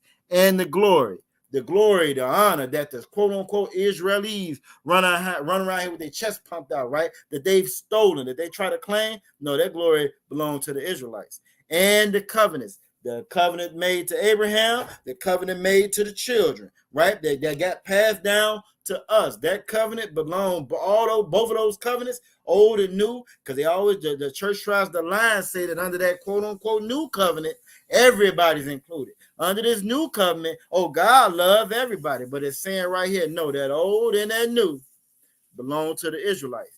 And the giving of the law. So when we talk about those laws, statutes, and commandments, right? How you loving the children of Israel, all of that law, those laws, statutes, and commandments were given to the Israelites. And the service. You're looking at the service now, right? You're looking at the service now. When you get down to that Passover, y'all come to that Passover, y'all can see a whole bunch of service to the Most High. We go out on that block on Saturday. This last past Saturday, when we was handing out food, you know what I'm saying, to the Latino brothers and sisters. When we was handing out food to the Latino brothers and sisters up in Baltimore, right? You know what I'm saying? That's the service of the Most High. You feel me? All of that belongs to the children of Israel. That belongs to the Israelites. And the promises. The promises made to Abraham, made to our fathers, that belongs to the Israelites. Verse 5, whose are the fathers? Again, it's always possessive pronouns, our fathers. If it's saying our fathers, that can't be everybody fathers. You feel me? That can't be everybody fathers. If you had a random friend at school and you having a conversation with your brother, and y'all talking about your sister, y'all talking about dad at home, your father, our father, can't nobody just jump in that conversation, right? It's not gonna just jump in that conversation because it's not for everybody.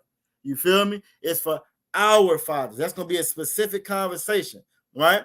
And of whom, as concerning the flesh, Christ came. Christ came for that flesh, that set of flesh, his people, right? Sharing the same fathers, the same people, those 12 tribes, right? Who is overall Most High blessed forever, so be it. Verse 6, not as though the word of the Most High have taken none effect, right? It's not that the Most High, the word didn't take effect. I know Clarence Thomas done hired this lady. You know what I'm saying? It's not because the Most High word it hasn't taken effect. I know we got this oppressor over top of us, right? I know we got Candace Owens, you know, you got Clarence Thomas, you got a lot of us that feel that they can serve that other master and not the Most High. They don't feel that so-called blacks, Latinos, and Native Indians are Israelites. They think the Israelis over there, that they are the Israelites, right? But it says, for they are not all Israel, which are of Israel. It's breaking it down. This particular scripture, this particular verse right here, 6 and then 7, it's going to break down who Israel is. Verse 7 says, not that because they are the seed of Abraham. Abraham had many, he had several sons, right? Are they all the children? You'll get that in Islam. Islam is swerving down. They part of the kids too, right? But it doesn't say that. It says that, but in Isaac shall thy seed be called. You feel me? In Isaac shall thy seed be called through Jacob. Not Ishmael, but through Jacob. So again, this is just letting you know that just because we share the same blood, just because we Israel, that don't mean all of them are gonna be Israel. You feel me? Officer Matai Zachariah said Sister Ryan lost several family and friends. And they still kind of there, but not really. Most High in Christ. Most High in Christ. Sister Aisha said she lost Islam. Yep. You can't come in here and hold on all of that, because by doing that, you're gonna be serving both of those masters. This require you got to put some skin in the game. You feel me, to play this one? You got to put some skin in the game. And you can't half do it. You can't, well, I'm gonna be an Israelite, you know what I'm saying, on Saturdays, but Monday through Friday, I'm not. It doesn't work like that. It just don't work like that. You feel me? And we're gonna go a little bit deeper. We're gonna get a little bit more specific about it. Because Christ dealt with this too. The same thing that Officer Matai Zachariah, Sister Aisha is talking about, Christ went through that as well. You feel me? We all go through that coming into this truth. We all go through what we're gonna lose coming into this truth. You can't hold on to that old man. That's why Christ told Nicodemus, you got to be reborn again. You being reborn again requires you to unalive that old man, unalive that old woman. Because if you're still holding on to that old man and that old woman, you can't become what the Most High called you to be. You feel me? You can't love your brothers and your sisters. You're gonna be a Clarence Thomas. You're gonna be a Clarence Thomas. Not only will you be a Clarence Thomas, you'll end up being like some of our brothers and sisters in Chicago. Let me show you this real quick. Before we run out of time. You're gonna end up being like some of our brothers and sisters right now who got a problem with the quote unquote migrants. And I always say quote unquote because I hate them dumb titles, migrants, immigrants, even though this was their home and they were invaded and unalived and raped and were presented with treaties that it was taken from them violently by force, like that coup that Officer Matai Zachariah was talking about last night.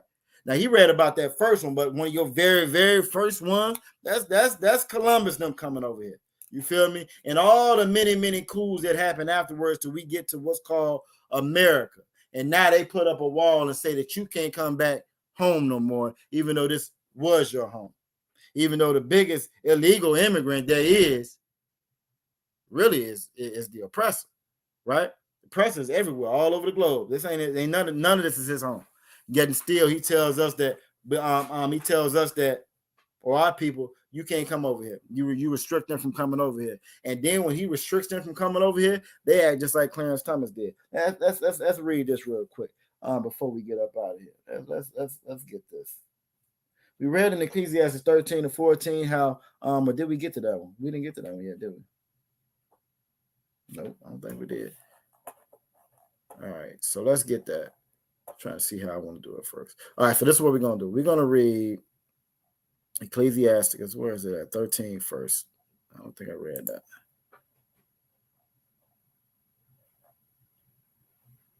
Let's get that first, and then I want to get this story right here real quick.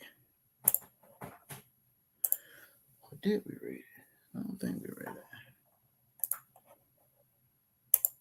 Yes, we did. We did read it. So just for a little refresher real quick before we go here, let's get to 13. And then we're going to pull this story up real quick. Yeah, we did. All right, bet. So when we read in Ecclesiastes 13 and 14, it says, love the 15, actually. Every beast loveth his life, and every man loveth his neighbor, but we don't know who our neighbor is, right? All flesh consorted according to kind, and man will cleave to his like. This is ideal when we know who our neighbor is. This is ideal when we're following the Most High. We know we Israelites, like we just read in Romans. You know what I'm saying? We brothers and sisters operating like we're supposed to, one nation. Let me show you what happens when we don't. Because it ain't just Clarence Thomas.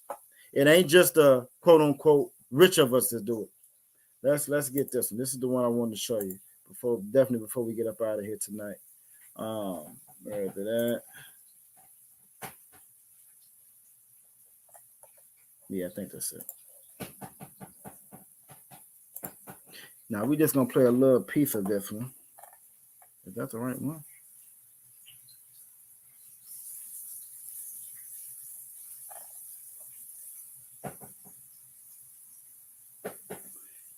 Hey, where's my story?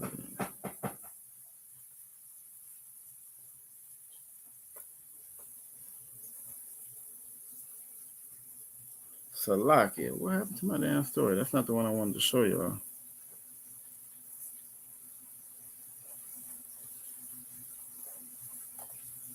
All right, so let's do this. Let me stop that. Salakia, I had this pulled up. I must have closed it out. Didn't mean to close it out. 1 second, I should get it back. Should be in my history. All right, here we go. That's what I want right there. Yep, that's it.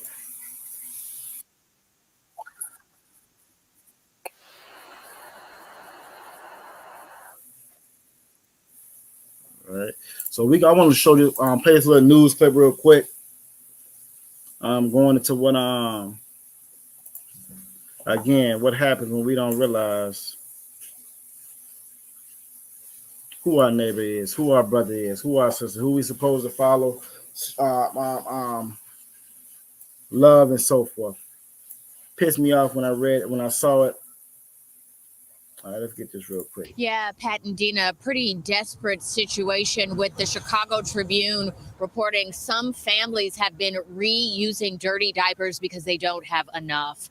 We spoke with parents who say they're only given 2 diapers a day at this shelter at 23rd and Halstead. A city spokesperson says the city received a large delivery, nearly 50 pallets of supplies, including diapers, last Friday, and deliveries were made to the shelters over the weekend. The city's more than 20 shelters are managed by favorite staffing. Staff submit order requests to a city logistics team, and they're supposed to make sure residents receive what's needed.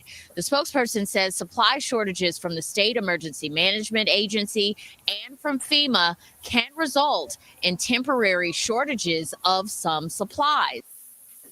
Now, I'm going to stop that right there. Let me get back on here. Did y'all hear what I just heard? Did everybody catch that, right? Did everybody catch that? I'm going to stop this. So as our brothers and sisters are being told to come over here, then they come over here. I think the last count was at about 19,000. And they're dumping them off in these different cities. This particular city right here is Chicago. In this particular city right here in Chicago, you heard even a reporter say they've gotten about 50 pallets of stuff, right? Let me show you what else they've gotten. Because with 50 pallets of supplies, our brothers and sisters are having to reuse diapers.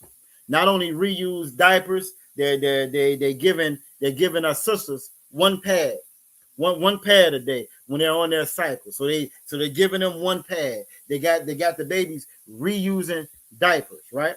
Let me pull this up right here. And when I saw it, like Aqua Farad said, it's sad. Yeah, it's sad, it's terrible, and that can only happen when you don't know who you are. Yeah, two diapers a day. And so a lot of the brothers, a lot of the sisters over there are actually washing the diapers out, reusing the diapers. And if any of y'all done had little ones before, which most of us have, then you know the dangers of that. You feel me? You know how how unsanitary that is. Babies get UTIs and diaper rashes and yeast infections just like adults, and actually even more prevalent. Their skin is more sensitive. They're more prone to it because that diaper is on them all day long. You feel me? So they got them reusing diapers. Like Ryan said, sad but true. Officer Mataz, I said reusing diapers. It's a damn shame. It's a damn shame. And this is the people that we follow, the people that we serve. Because instead of us worried about each other, our other brothers and sisters, we worried about our own creature comforts. We worried about what they taken from us. Aqua Vanna said 2 diapers a day. How cruel. Exactly. And it's even more crueler for us because they get us to participate in hurting our own brothers and sisters and hurting each other. They get us to participate in doing it. I remember growing up learning, being proud, hearing about the Buffalo Soldiers. Then I got into this truth. And I learned that those same Buffalo Soldiers unalived all the buffalo. The food supply, the food, clothing, the thing that our Native Indian brothers and sisters were living off of, right? One of their biggest resources. They unalived them. To the so many of them They got pictures of mountains of just skulls, buffalo skulls, and a dog on the oppressor standing on top of, like, on top of, you know what I'm saying, Mount Olympus or something. You feel me? And they got us to do it. And we were proud to do it, proud to be called Buffalo Soldiers, even though they had used us to unalive our own brothers and sisters. And it's the exact same thing you see going on right here now. I want just to read a little bit on this little article right here. It says Chicago paid at least $138 million to care for migrants. This is the money that they've gotten to actually care for the migrants. Now, on top of the 50, you heard he said they had about 50 pallets worth of supplies. So if you got 50 pallets worth of supplies, you got at least $138 million to care for migrants in 2023. Let's get a little bit more. It says city officials paid $138 million in 2023 to house, feed, and care for men, women, and children sent to Chicago. But it's not just that $138 million. I'm gonna scroll down a little bit, because as you're going through this report, you're gonna see different figures jump out. 40 million here, 138 million there, 158 million there, 65 million here, all this 160 million here. These are different pockets of money that they've gotten from different sources. Why? For our quote unquote, for our brothers and sisters, right? Then you get right here to this one I got highlighted. By mid-November, right, the state spent $478 million to care for migrants, state officials said. But the bulk of those funds are not tracked by city officials or included in the city's database. Now, you tell me how that makes sense. You tell me that's not deliberate. Every year, you got to fill out your taxes. They want to know what you spent every damn dime you got. But you mean to tell me $500 million not on top of all the other 100 million, 100 million, 40 million, 60 millions that I scrolled past? You mean to tell me that we don't have to account for none of that? We don't have to account for this $500 million that's done came in that y'all are getting, right? But our women is reusing diapers. Our women are they getting one pad a day? They're getting one pad a day. And as much as, again, this oppressor is the devil that the Bible speaks of. The oppressor is going to be the oppressor. The part that I find the most sickening is it ain't just Clarence Thomas. You got brothers and sisters right there in Chicago that's mad or upset or angry or out there protesting these same brothers and sisters that's reusing damn diapers, that's getting one pad a day. Why? Because, again, we don't know who we are. All skin folk ain't your kinfolk. We don't know who we are. We don't know who we are. We don't know what our identity is and who our allegiance really should be towards. Our allegiance should be towards our brothers and sisters right here. You feel me? And the reason why we complain and holler and moan about what we don't have. I think last week, my rib reminded me, last week we went over the average mean for the family income, right? Right now, I just listed off about $500 million right here, just in this little report right here, right? That they supposed to get, but it's undocumented. The city don't know where it's at. Whoops, it's gone. We're gonna let them just reuse diapers. I just listed it off. Last week, I talked about how the average mean income, family income for a black household, $61,000. Average mean income for oppressor Caucasian household, $285,000. Average mean income for an Asian family, $536,000. Also, Mataz Akara said Salakia. They also have paid three private companies to care for the migrants. All the private companies concerned about is exactly. So that pretty much you done rolled up to somebody's house or rolled up to somebody quote unquote institution, they non-profit. You done gave them $100 million. There you go. You take care of them migrants over there. Like they really gonna do it. Like they really care about it. When you don't have to report or track none of it. Officer Mataz Akara says they don't have any compassion for our people. None whatsoever. That perpetual hatred that Akwaf Raya was talking about in the beginning of the class. Akwaf now said, no, they did not. They pocketed that. You know they pocketed that damn money. Same thing they do with our brothers and sisters that's locked up in these jails and these institutions. They get hundreds and hundreds of millions of dollars, which are private organizations. They put that money right in their pocket. Why? Because whatever they don't spend, those become bonuses and stuff at the end of the year. Because we don't take care of one another, we don't care for one another, we'll sit back and allow this to happen to our brothers and sisters right in front of us. We don't say nothing about it. Again, 61,000 for us, 285 for the oppressor, 536 plus, right, for the Asian community. While they crying broke and got us reusing diapers, 1 pad a day. Y'all, to the sisters out there, you imagine you getting 1 pad a day.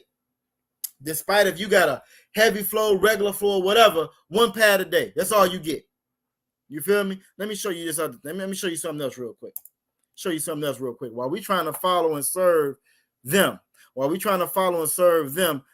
me show you what the money situation really looking like. All day long, you can pull up and look and see just how broke. They tell you all day long, America ain't got no money. America broke. We ain't got it, right? Let me show you something real quick. How many of y'all knew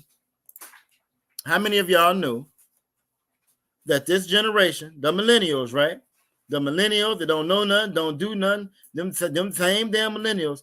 How many of y'all knew that they're about to be the richest generation in human history? How many of y'all knew that?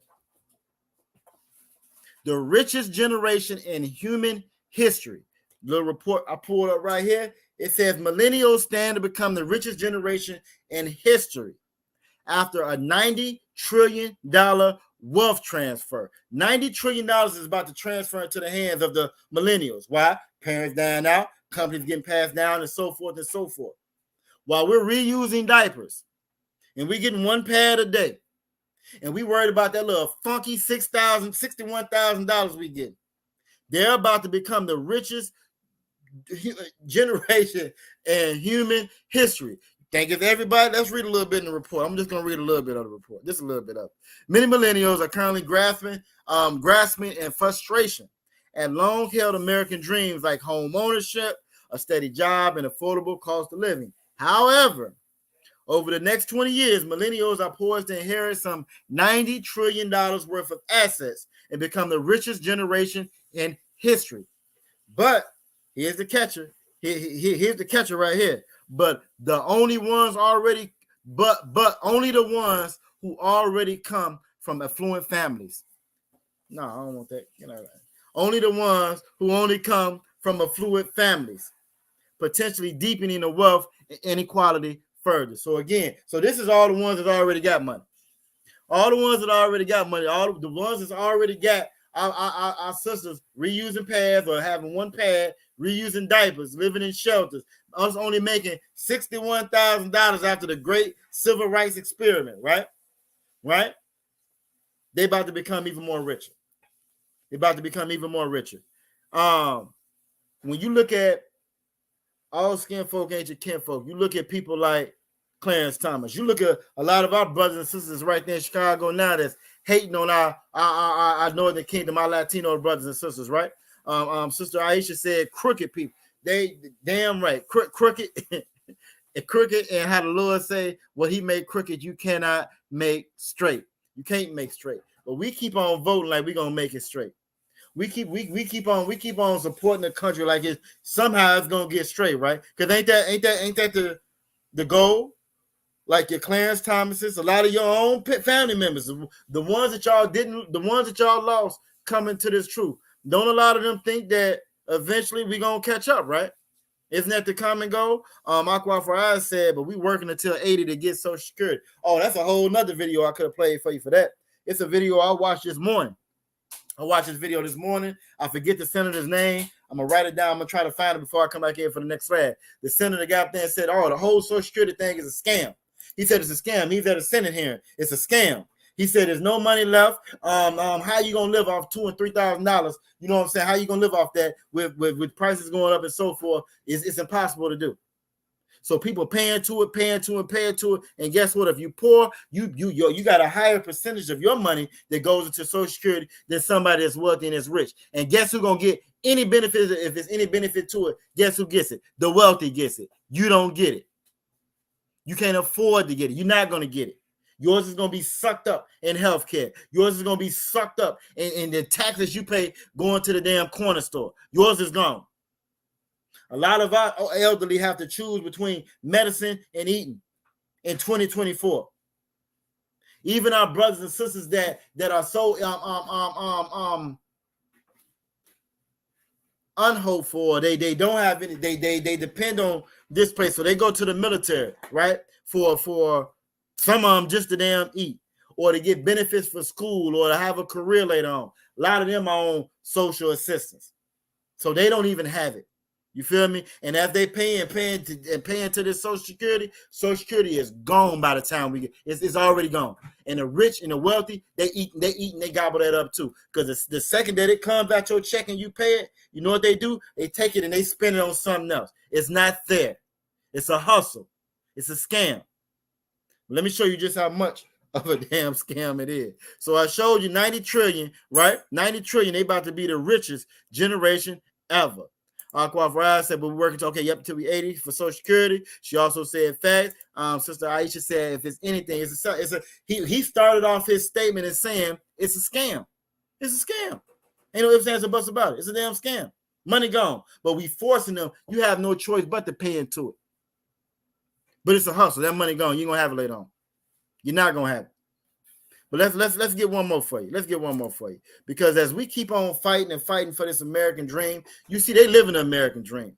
They not only live in the American dream, it's been the dream. They finna get going to a deeper sleep. Like that report tell it, right? $90 trillion they about to get ready to get. Let me show you this right here real quick before we get up out of here. Let me show you this real quick before we get up out of here.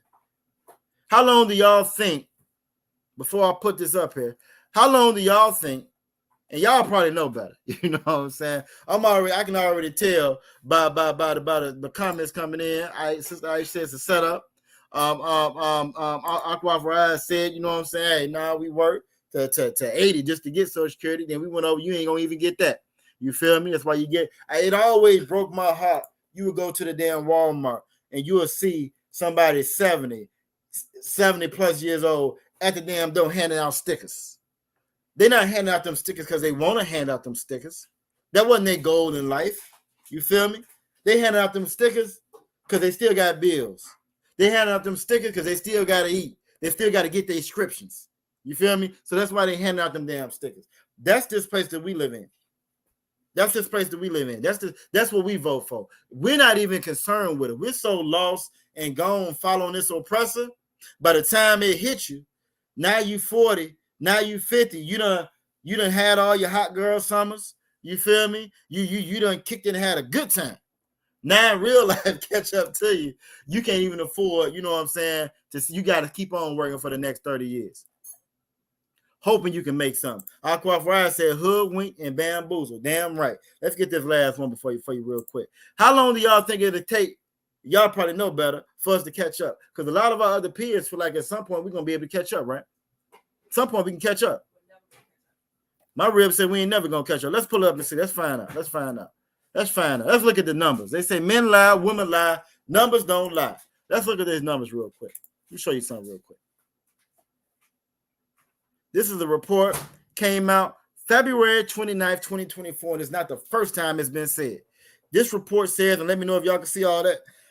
So let me move my screen over a little bit, make sure you can see the whole thing. The title of the report says, not until 2204 will Black Americans reach the quality of life parity that white people enjoy. Annual report find. So what this report is saying, right? Not until 2204, 180 years from now. 180 years from now, hey, y'all gonna catch up to your white counterparts. In 180 years, right? Now, this is a report. When I started looking at it, they actually come out with it every couple of years or so. They'll come out with it, and the numbers will go up and they go up. Now, this came out February 29th and 24. February 29th of 2024, a couple of days ago, right? And this says not until 2204. You feel me? But how the oppressor is, he is the oppressor. He is the devil, right? He lies about everything. Hey, have y'all ever heard of Bloomberg before? Y'all heard of Bloomberg before, right? That's where they get all their money advice, and this is one of the most trusted economic and stocks and all that. It's known, it's trusted. Watch this. First off, Aqua Rise said that means we would catch up to Yeah, exactly. Does that mean we're gonna catch up to where they at now? I think that's exactly what it's saying, to get to where they at now. That 285,000 I told y'all that they living off yearly. I think that's what exactly what it's saying. But look at what the Bloomberg report says, because it just tripped me out as I'm looking. Right, I found another report, so I'm gonna stop this one. Look at what the Bloomberg report said.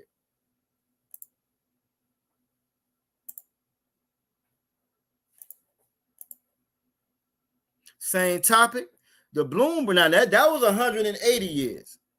The very top of this damn Bloomberg report, and again, you got to buy money to get the actual subscription to read the whole damn report. It says it will take Black Americans 320 years to catch up to their white neighbors. 320 years. Now, this is one of the most respected sources as far as economics and stocks and money and all that in the country. 320 years. This is what civil rights get you. This is what we fought for, or quote unquote what we quote unquote fought for. You know how they love to say this is what we fought for. You know, your ancestors died for you to stand in that line and vote. They died for 200 plus years, and then 300 more on top of that for you to finally catch up. This is what they died for. They died for 500 years for you to finally catch up. That's what they died for.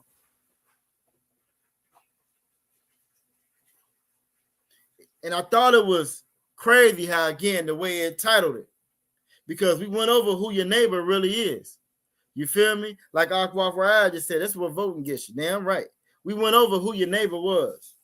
We know neighbors are mother 12 tribes, your brothers and sisters, right? And so I thought it was kind of odd, you feel me, boy, it titled it. It's going to take Black Americans 320 years to catch up to their white neighbors. You feel me? To catch up. It didn't say they more affluent neighbors. It said they white neighbors. Wait. So the ones next door? Just catch up to their white neighbors. You feel me? Sister Anat said, so basically they are always going to be ahead of us. Damn right. The thing about this Bible, the thing about these laws, statutes, and commandments, the Most High didn't give us a playbook. He didn't give us a playbook so that we can be equal and tie at the end of this game. You feel me? The thing about these scriptures, it says that you're going to be above. We keep following them. Well, maybe, hopefully, in 320 years, we might catch up to them. We might be equal in 320 years. Maybe. Might be equal in 320 years. I pulled all that together to show that all skin folk ain't your kinfolk.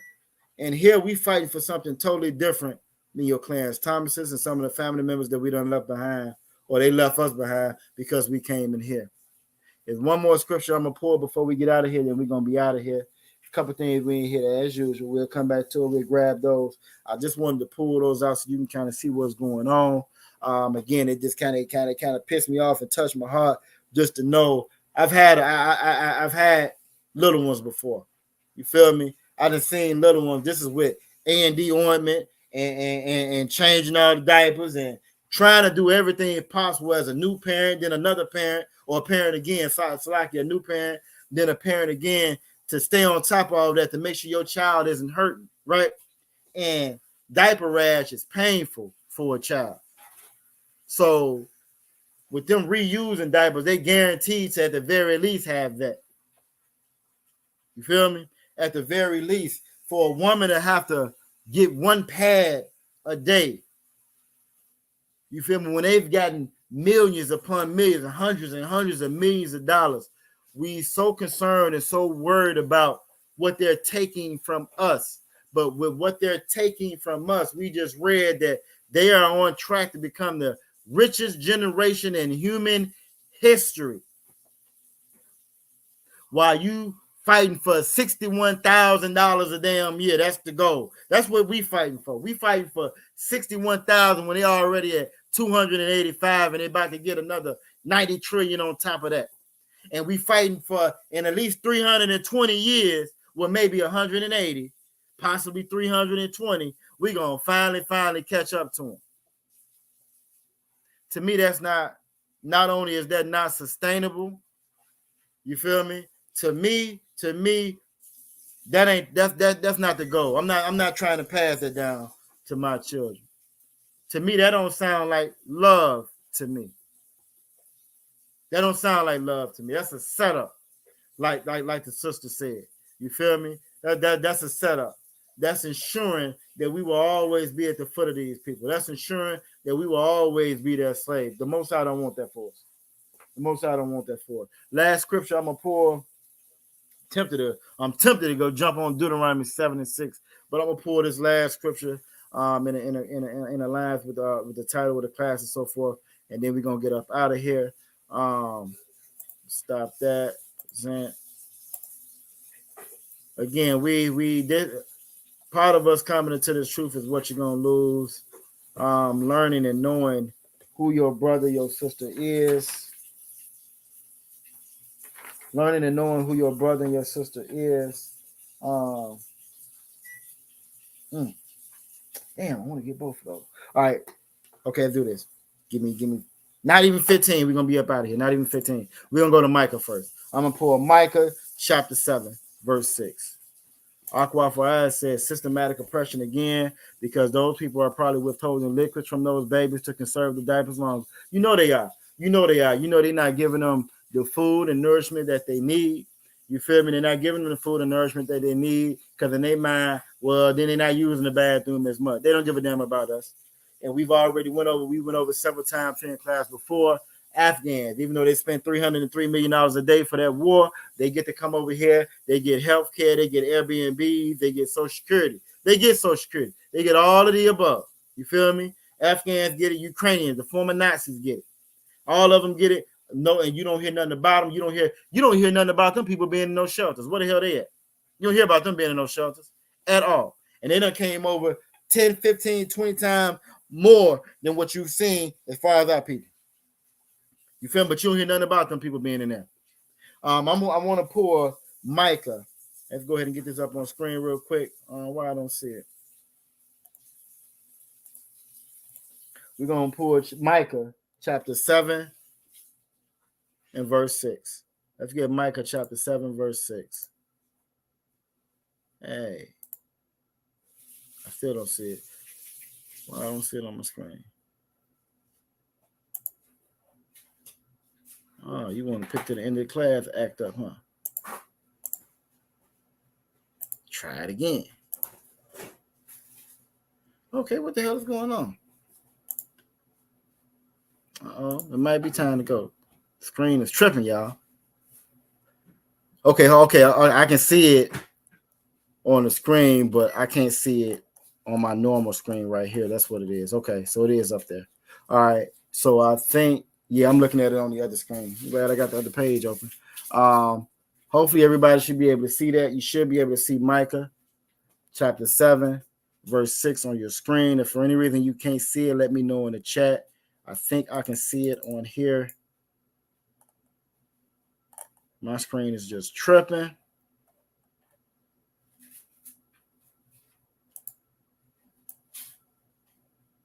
Oh, there we go. Okay, bad. I got it back. I see what I did. I see what it is. All right. I'm learning a little bit. Okay, bad. Got one W's up there. Bad. We're good to go. All right, let's go ahead and get it so we can get up out of here. Micah chapter 7, verse 6. It says, for the son dishonoreth the father, right? And the daughter rises up against her mother. The daughter-in-law against her mother-in-law. And a man's enemies are the men of his own house. When we looking at Clarence Thomas, when we looking at, you know what I'm saying, a lot of our other brothers and sisters that didn't follow us into this truth. And even though we try to tell them, and we try to show them, you feel me? We try to show them what the Most High is asking of us. We try to show them what the Most High requires of us. Even though we try, a lot of them, they just can't see it. They can't see it. They're not going to follow you. They believe in the American dream. You feel me? You can show them same numbers. 180 years, 320 years. They reusing diapers. They don't care. Why? Because they don't put all their chips in with this oppressor right here. You feel me? So in this particular scripture right here, and it's saying a man's enemies are the men of his own house. It started off by talking about your son. It started off about, then it went to the daughter, then it went to the mother. This is letting you know that the enemy that is talking about in here, same way how you have with Gentiles, how Gentiles have different meaning. Context is everything when you're reading this Bible.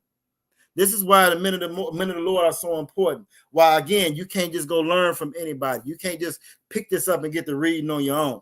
You feel me? Context is everything. It's like, you know, in the beginning of this verse right here, this is talking about Israel, right?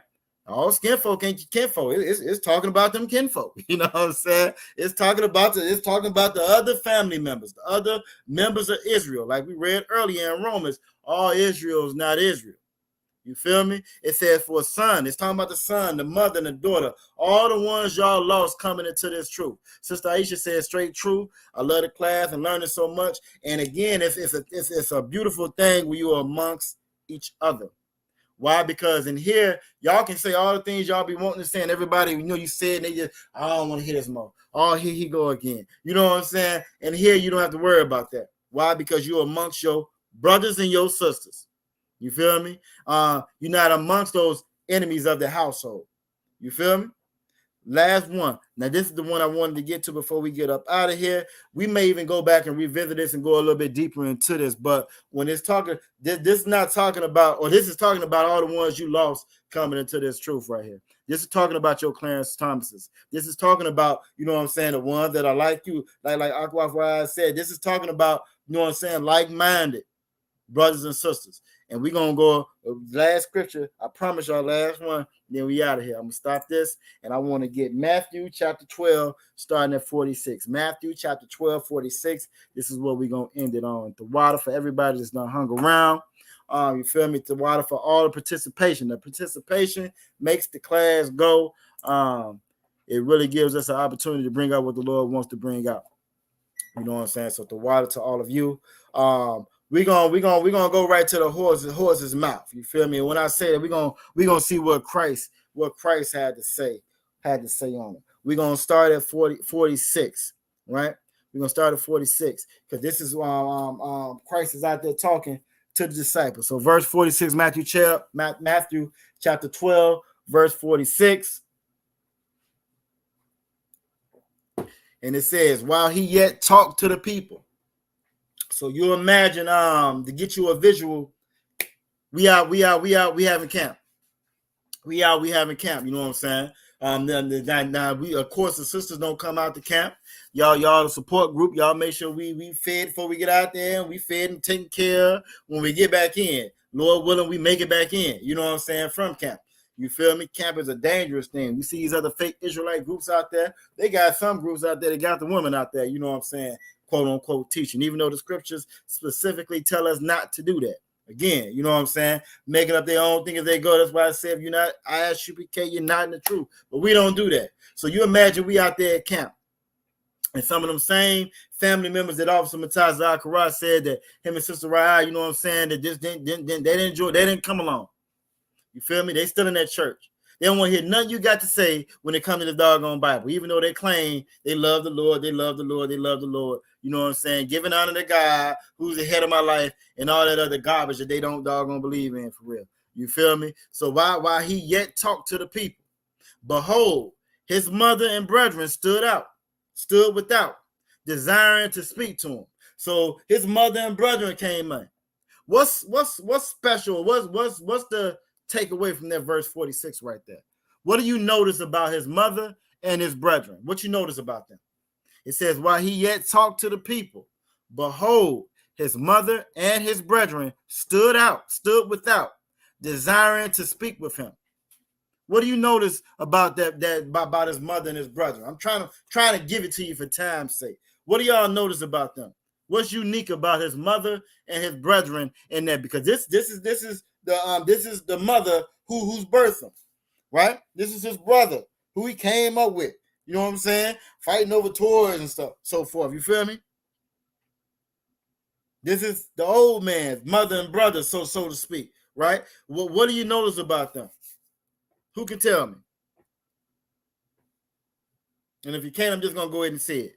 We're gonna do a countdown. 3, 2, I don't see nothing coming in. I'm gonna blame it on the computer because I know how astute and you know what I'm saying, how y'all be on it. But what you notice about that mother and that brethren, they stood without. They wasn't behind the enemy lines. You feel me? Not that the mother could have been anyway, but they wasn't in the truth. They wasn't back there teaching. You feel me? They weren't serving the same master that he was serving. They stood without. They weren't in the UPK. You feel me? They still going to church. They still having revival service. They still celebrating Christmas. They still celebrating Easter. You feel me? Verse 47, then one said unto him, behold, thy mother and thy brethren stand without, desiring to speak to thee. So as he up there dropping his truth, you feel me? Most I love you, he don't love everybody. He dropping his doggone truth. Romans walking by, turning their nose up in the air. And he out there dropping his doggone truth. Israelites out there walking by, oh, he don't know what he talking about. God love everybody. You feel me? Because they started these lies way back then. You feel me? But he out there dropping that truth and he telling them. And he trying to bid them. He trying to bring them in, bid them to the marriage. He trying to bring them into the truth. You know what I'm saying? So he tells them. And you got the truth that go, hey, your mother and brother out here. Your mother and brother out here trying to talk to you. You feel me? In verse 48, but he answered and said unto him that told him, who is my mother? And who are my brethren? He asked him, who my mother? Now, that's not saying that he don't see them over there, right? That's not saying that he got amnesia. He don't know who they are all of a sudden. But he asking them rhetorically, who is my mother? And who is my brother? You feel me? Verse 49, then he stretched forth his hand toward his disciples. So not towards them, but towards his brothers and sisters that was behind him. Aquafariah said, like, you feel me? He stretched forth his hands to the ones that was like him. He stretched forth his hands to the ones that was like-minded, like him, that served the same master as him. You feel me? That followed those laws, statutes, and commandments as he did. Because they was real Christians. Not the ones you know today that make up their own damn thing as they go. He went out there talking about getting swallowed up. You feel me? So he stretched forth his hand towards his disciples and said, behold, my mother and my brethren. He let them know. That's my mother and my brother right there. You feel me? That's my mother and my brother. All kinfolk ain't all skinfolk ain't your kinfolk. Now it's deeper than the skin because it goes to the blood. It don't matter what shade they are. We don't suffer from colorism in the UPK. We got some brothers that's lighter than the lightest Caucasian. You know what I'm saying? Some of them that's darker than the darkest East Indian because they can get just as dark as I don't want to get to be. It ain't got nothing to do with your shade of your skin color because Israel come in all shades, but it's about their bloodline.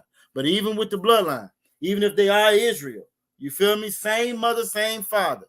They might not be Israel, like Israel. They might not be serving the same master that you serving. You feel me? They might be a Clarence Thomas. Hardcore TD Jakes follower. You know what I'm saying? Yeah, they gonna follow Eddie Long after all little boys done grew up and confessed. And he done shriveled up like a damn raisin, saying he got cancer, even though we know it's something else. You feel me? They might be them. He stretched forth his hand to his disciples and said, behold, that's my mother and that's my brother. Last verse, then we out of here. Verse 50. It says, for whosoever shall do the will of my Father which is in heaven. This also this cuts to Christians that try to say that Christ is the Most High. I be riding all the time, and you get to some of them little towns or cities or whatever, like Pennsylvania. You get to Pennsylvania, Ohio. You don't see it so much around here, but some spots in Virginia as well. You'll see the sign said Jesus is Lord, because they sweeping down that it's he God, just like the Most High is God, which makes no sense whatsoever. You feel me? But it says that for whosoever should do the will of my Father. Christ didn't come down here doing what he wanted to do. He did the will of his Father, setting the order, right? Christ, listen to the Most High. We listen to Christ. Women, listen to us. Children, listen to them. That's how you have that divine order that the Most High is talking about. You feel me? It says, for whosoever should do the will of my Father, which is in heaven. The same as my mother, Salakia, the same as my brother and sister and mother. He let them be known. That's my brother, that's my sister, that's my mother. I done already told you who my daddy was. You feel me? That's how we are in this truth. The ones that's on the outside trying to get your attention to pull you out. You feel me? Because if they was in this truth, right, if they were serving the same master as him, they wouldn't have tried to stop him from doggone teaching. They would have known how important it was to teach. Now, there was a couple more scriptures I was going to go into, and I'll probably get those next week when we come back in here. You know what I'm saying? Just breaking down how being in this truth, you feel me? You may have 2, 3, 4 ribs, but you got one wife. Their wife is going to be this truth. And that's what Christ was breaking down right here. You feel me? Your brothers and your sisters are the ones that share or do the will of your Father, of our Father. The ones that don't, well, they are their father, the devil. Period, point blank. And that supersedes bloodlines. You feel me? Nowhere in the world our brothers and sisters should be suffering the way that they're suffering. When we went out there this past weekend and we handed out food, you know what I'm saying, to the Latino brothers and sisters, you know what I'm saying? I got my phone out there, trying to translate, trying to break down the Spanish, and I downloaded Duolingo. Y'all should probably do the same so we can be able to communicate amongst each other. Even though it's a slave tongue, definitely getting this Lasha One Kodash class so we can speak our own language. But it's important for us to take care of each other because ain't nobody else gonna do it. You feel me? It's important for us to keep doing the will of the Father. So the ones who gonna serve like it's supposed to be served, we can get them in his service. You feel me? And don't be like the other kinfolk or the skinfolk who really ain't the kinfolk. You feel me? And with that, if we don't have any other question, comments, or concerns, it's 9:29 on the dot. We're going to end it right there. Let me stop this. Do we have any other questions, comments, or concerns about anything? Hopefully, y'all was able to get all those precepts and everything down. I know we bounced around a little bit, not too much. I think it weaved that line. It stayed on topic for the most part. Those stories that we brought up, y'all pull those stories up and y'all follow them. Y'all make sure y'all like, share, subscribe, follow us on TikTok and so forth. I haven't did one about the diapers yet because they don't piss me off so much, but I'm going to jump on there and do one about that as well. We do got a lot of content and stuff on there. We working slowly but surely, getting our way up to the 1,000 viewers so we can start going live on there again to get that word out. It's so many crazy ass people on a different social media platform. Everybody's Jesus. Everybody's Jesus.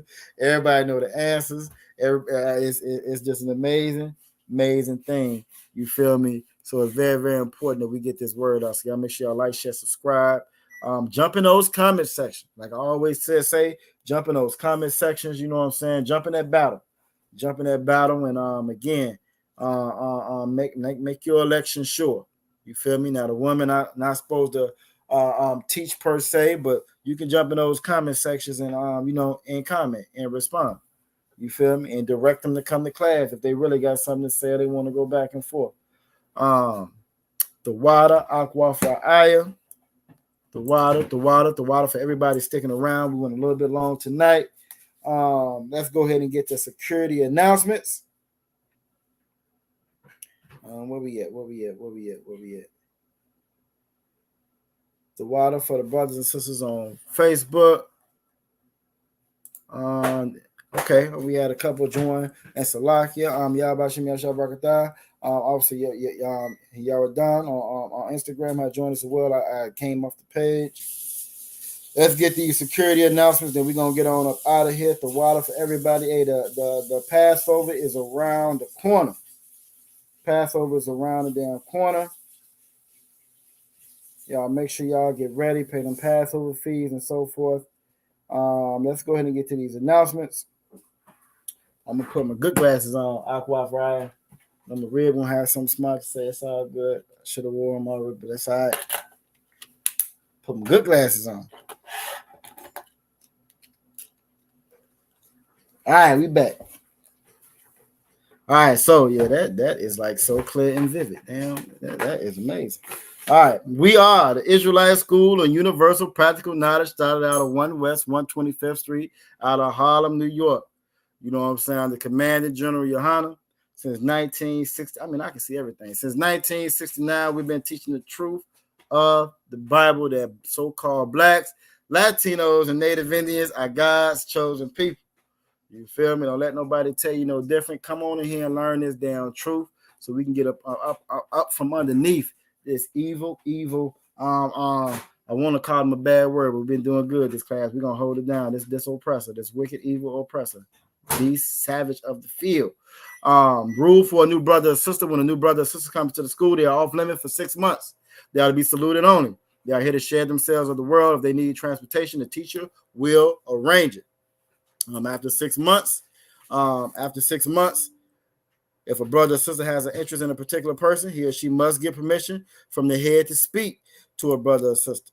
There's another 6 months in which the brother and sister will court each other. And after this 6-month period, the brother and sister will get permission from the head to marry. Tithes, which is a commandment found in Numbers chapter 18, verse 21, and Malachi chapter 3, verses 8 through 10.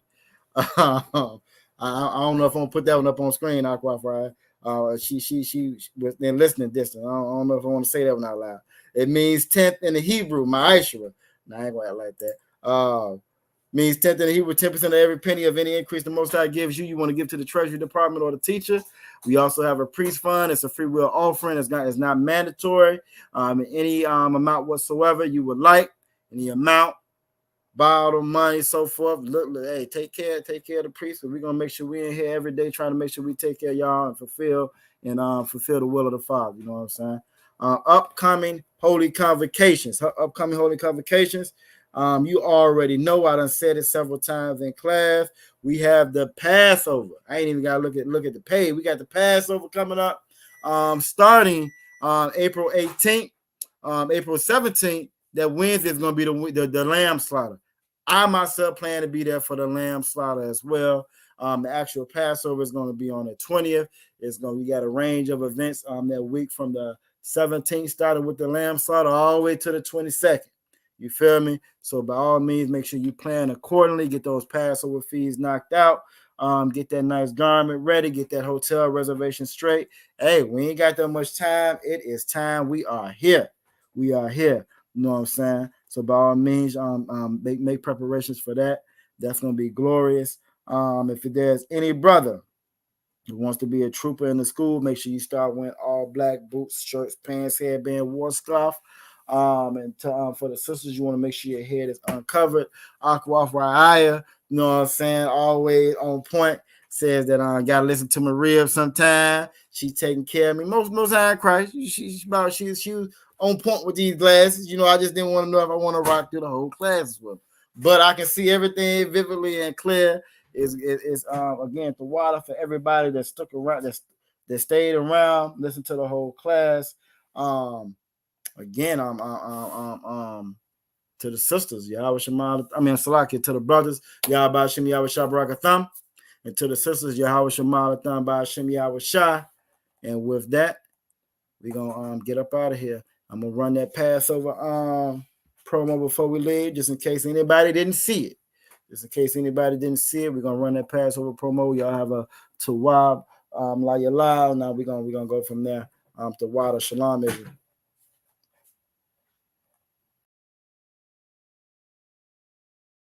Israel, the Israelite School of Universal and Practical Knowledge, under commanding General Yohana, presents the Lord's 55th Annual Passover. That's right, the Lord's 55th Annual Passover is rapidly approaching.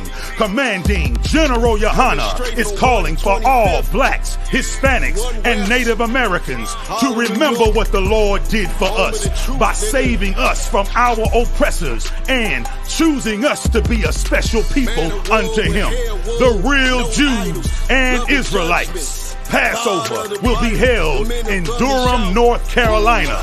Pay your Passover fee. Anyone 17 years of age or older must pay $200. Come and enjoy fresh lamb, unleavened bread, and the Spirit of Christ. Can't wait to see you all there, Israel. Shalom.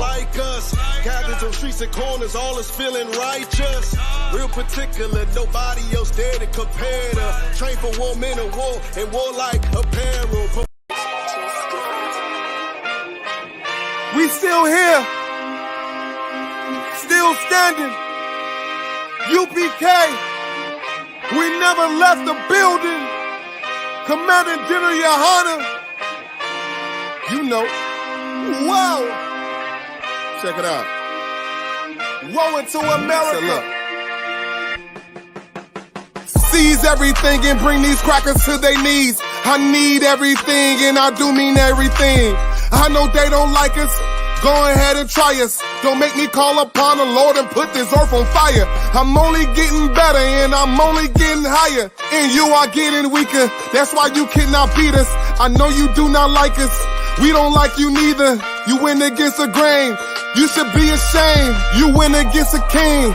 Let's just call it treason. Can't wait for killing season. All that shit that you be preaching. Let me see if you believe it. They say they can't be touched. Well, I'm about to put my hands on them. No more missing nice guy. I gave that spirit up. Lord, give me strength so I can tear this city up. Babylon is falling, but it's just not fast enough. Angels with a nigga, so you niggas cannot touch. Ooh, this shit not adding up. Fucking raise it up. Listen to them devils while you let them gas you up. Yeah.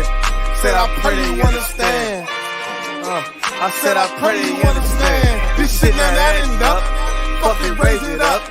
Listen to them devils while you let them gas you up. Said I pray they understand. Hey, I said I pray they understand. They want me to bite my tongue, they don't like criticism. Can't sell oppressors the devil, YouTube restricted niggas. But they can post bitches twerking, police killing niggas. You can rap about catching bodies, and millions listen. Bitches rap about they box, and children listen. You say you black and gay, to them you still a nigga.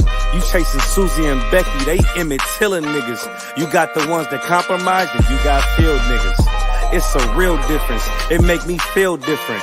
When I kick on my boots, tie up a meat tree, I know what we teaching at camp, nobody teaching. These devils telling lies without blinking. They ain't got the integrity, try to reach them. They say they conscious and they woke, but they sleepy. I ain't sparing nobody, I'm going in. It's a rap when I hop up on that podium. This shit not adding up, fucking raise it up. Listen to them devils while you let them gas you up. Yeah. Said I pray they understand. I said I pray they understand. This shit not adding up. Fucking raise it up. Listen to them devils while you let them gas you up. Said I pray they understand. Hey, I said I pray they understand.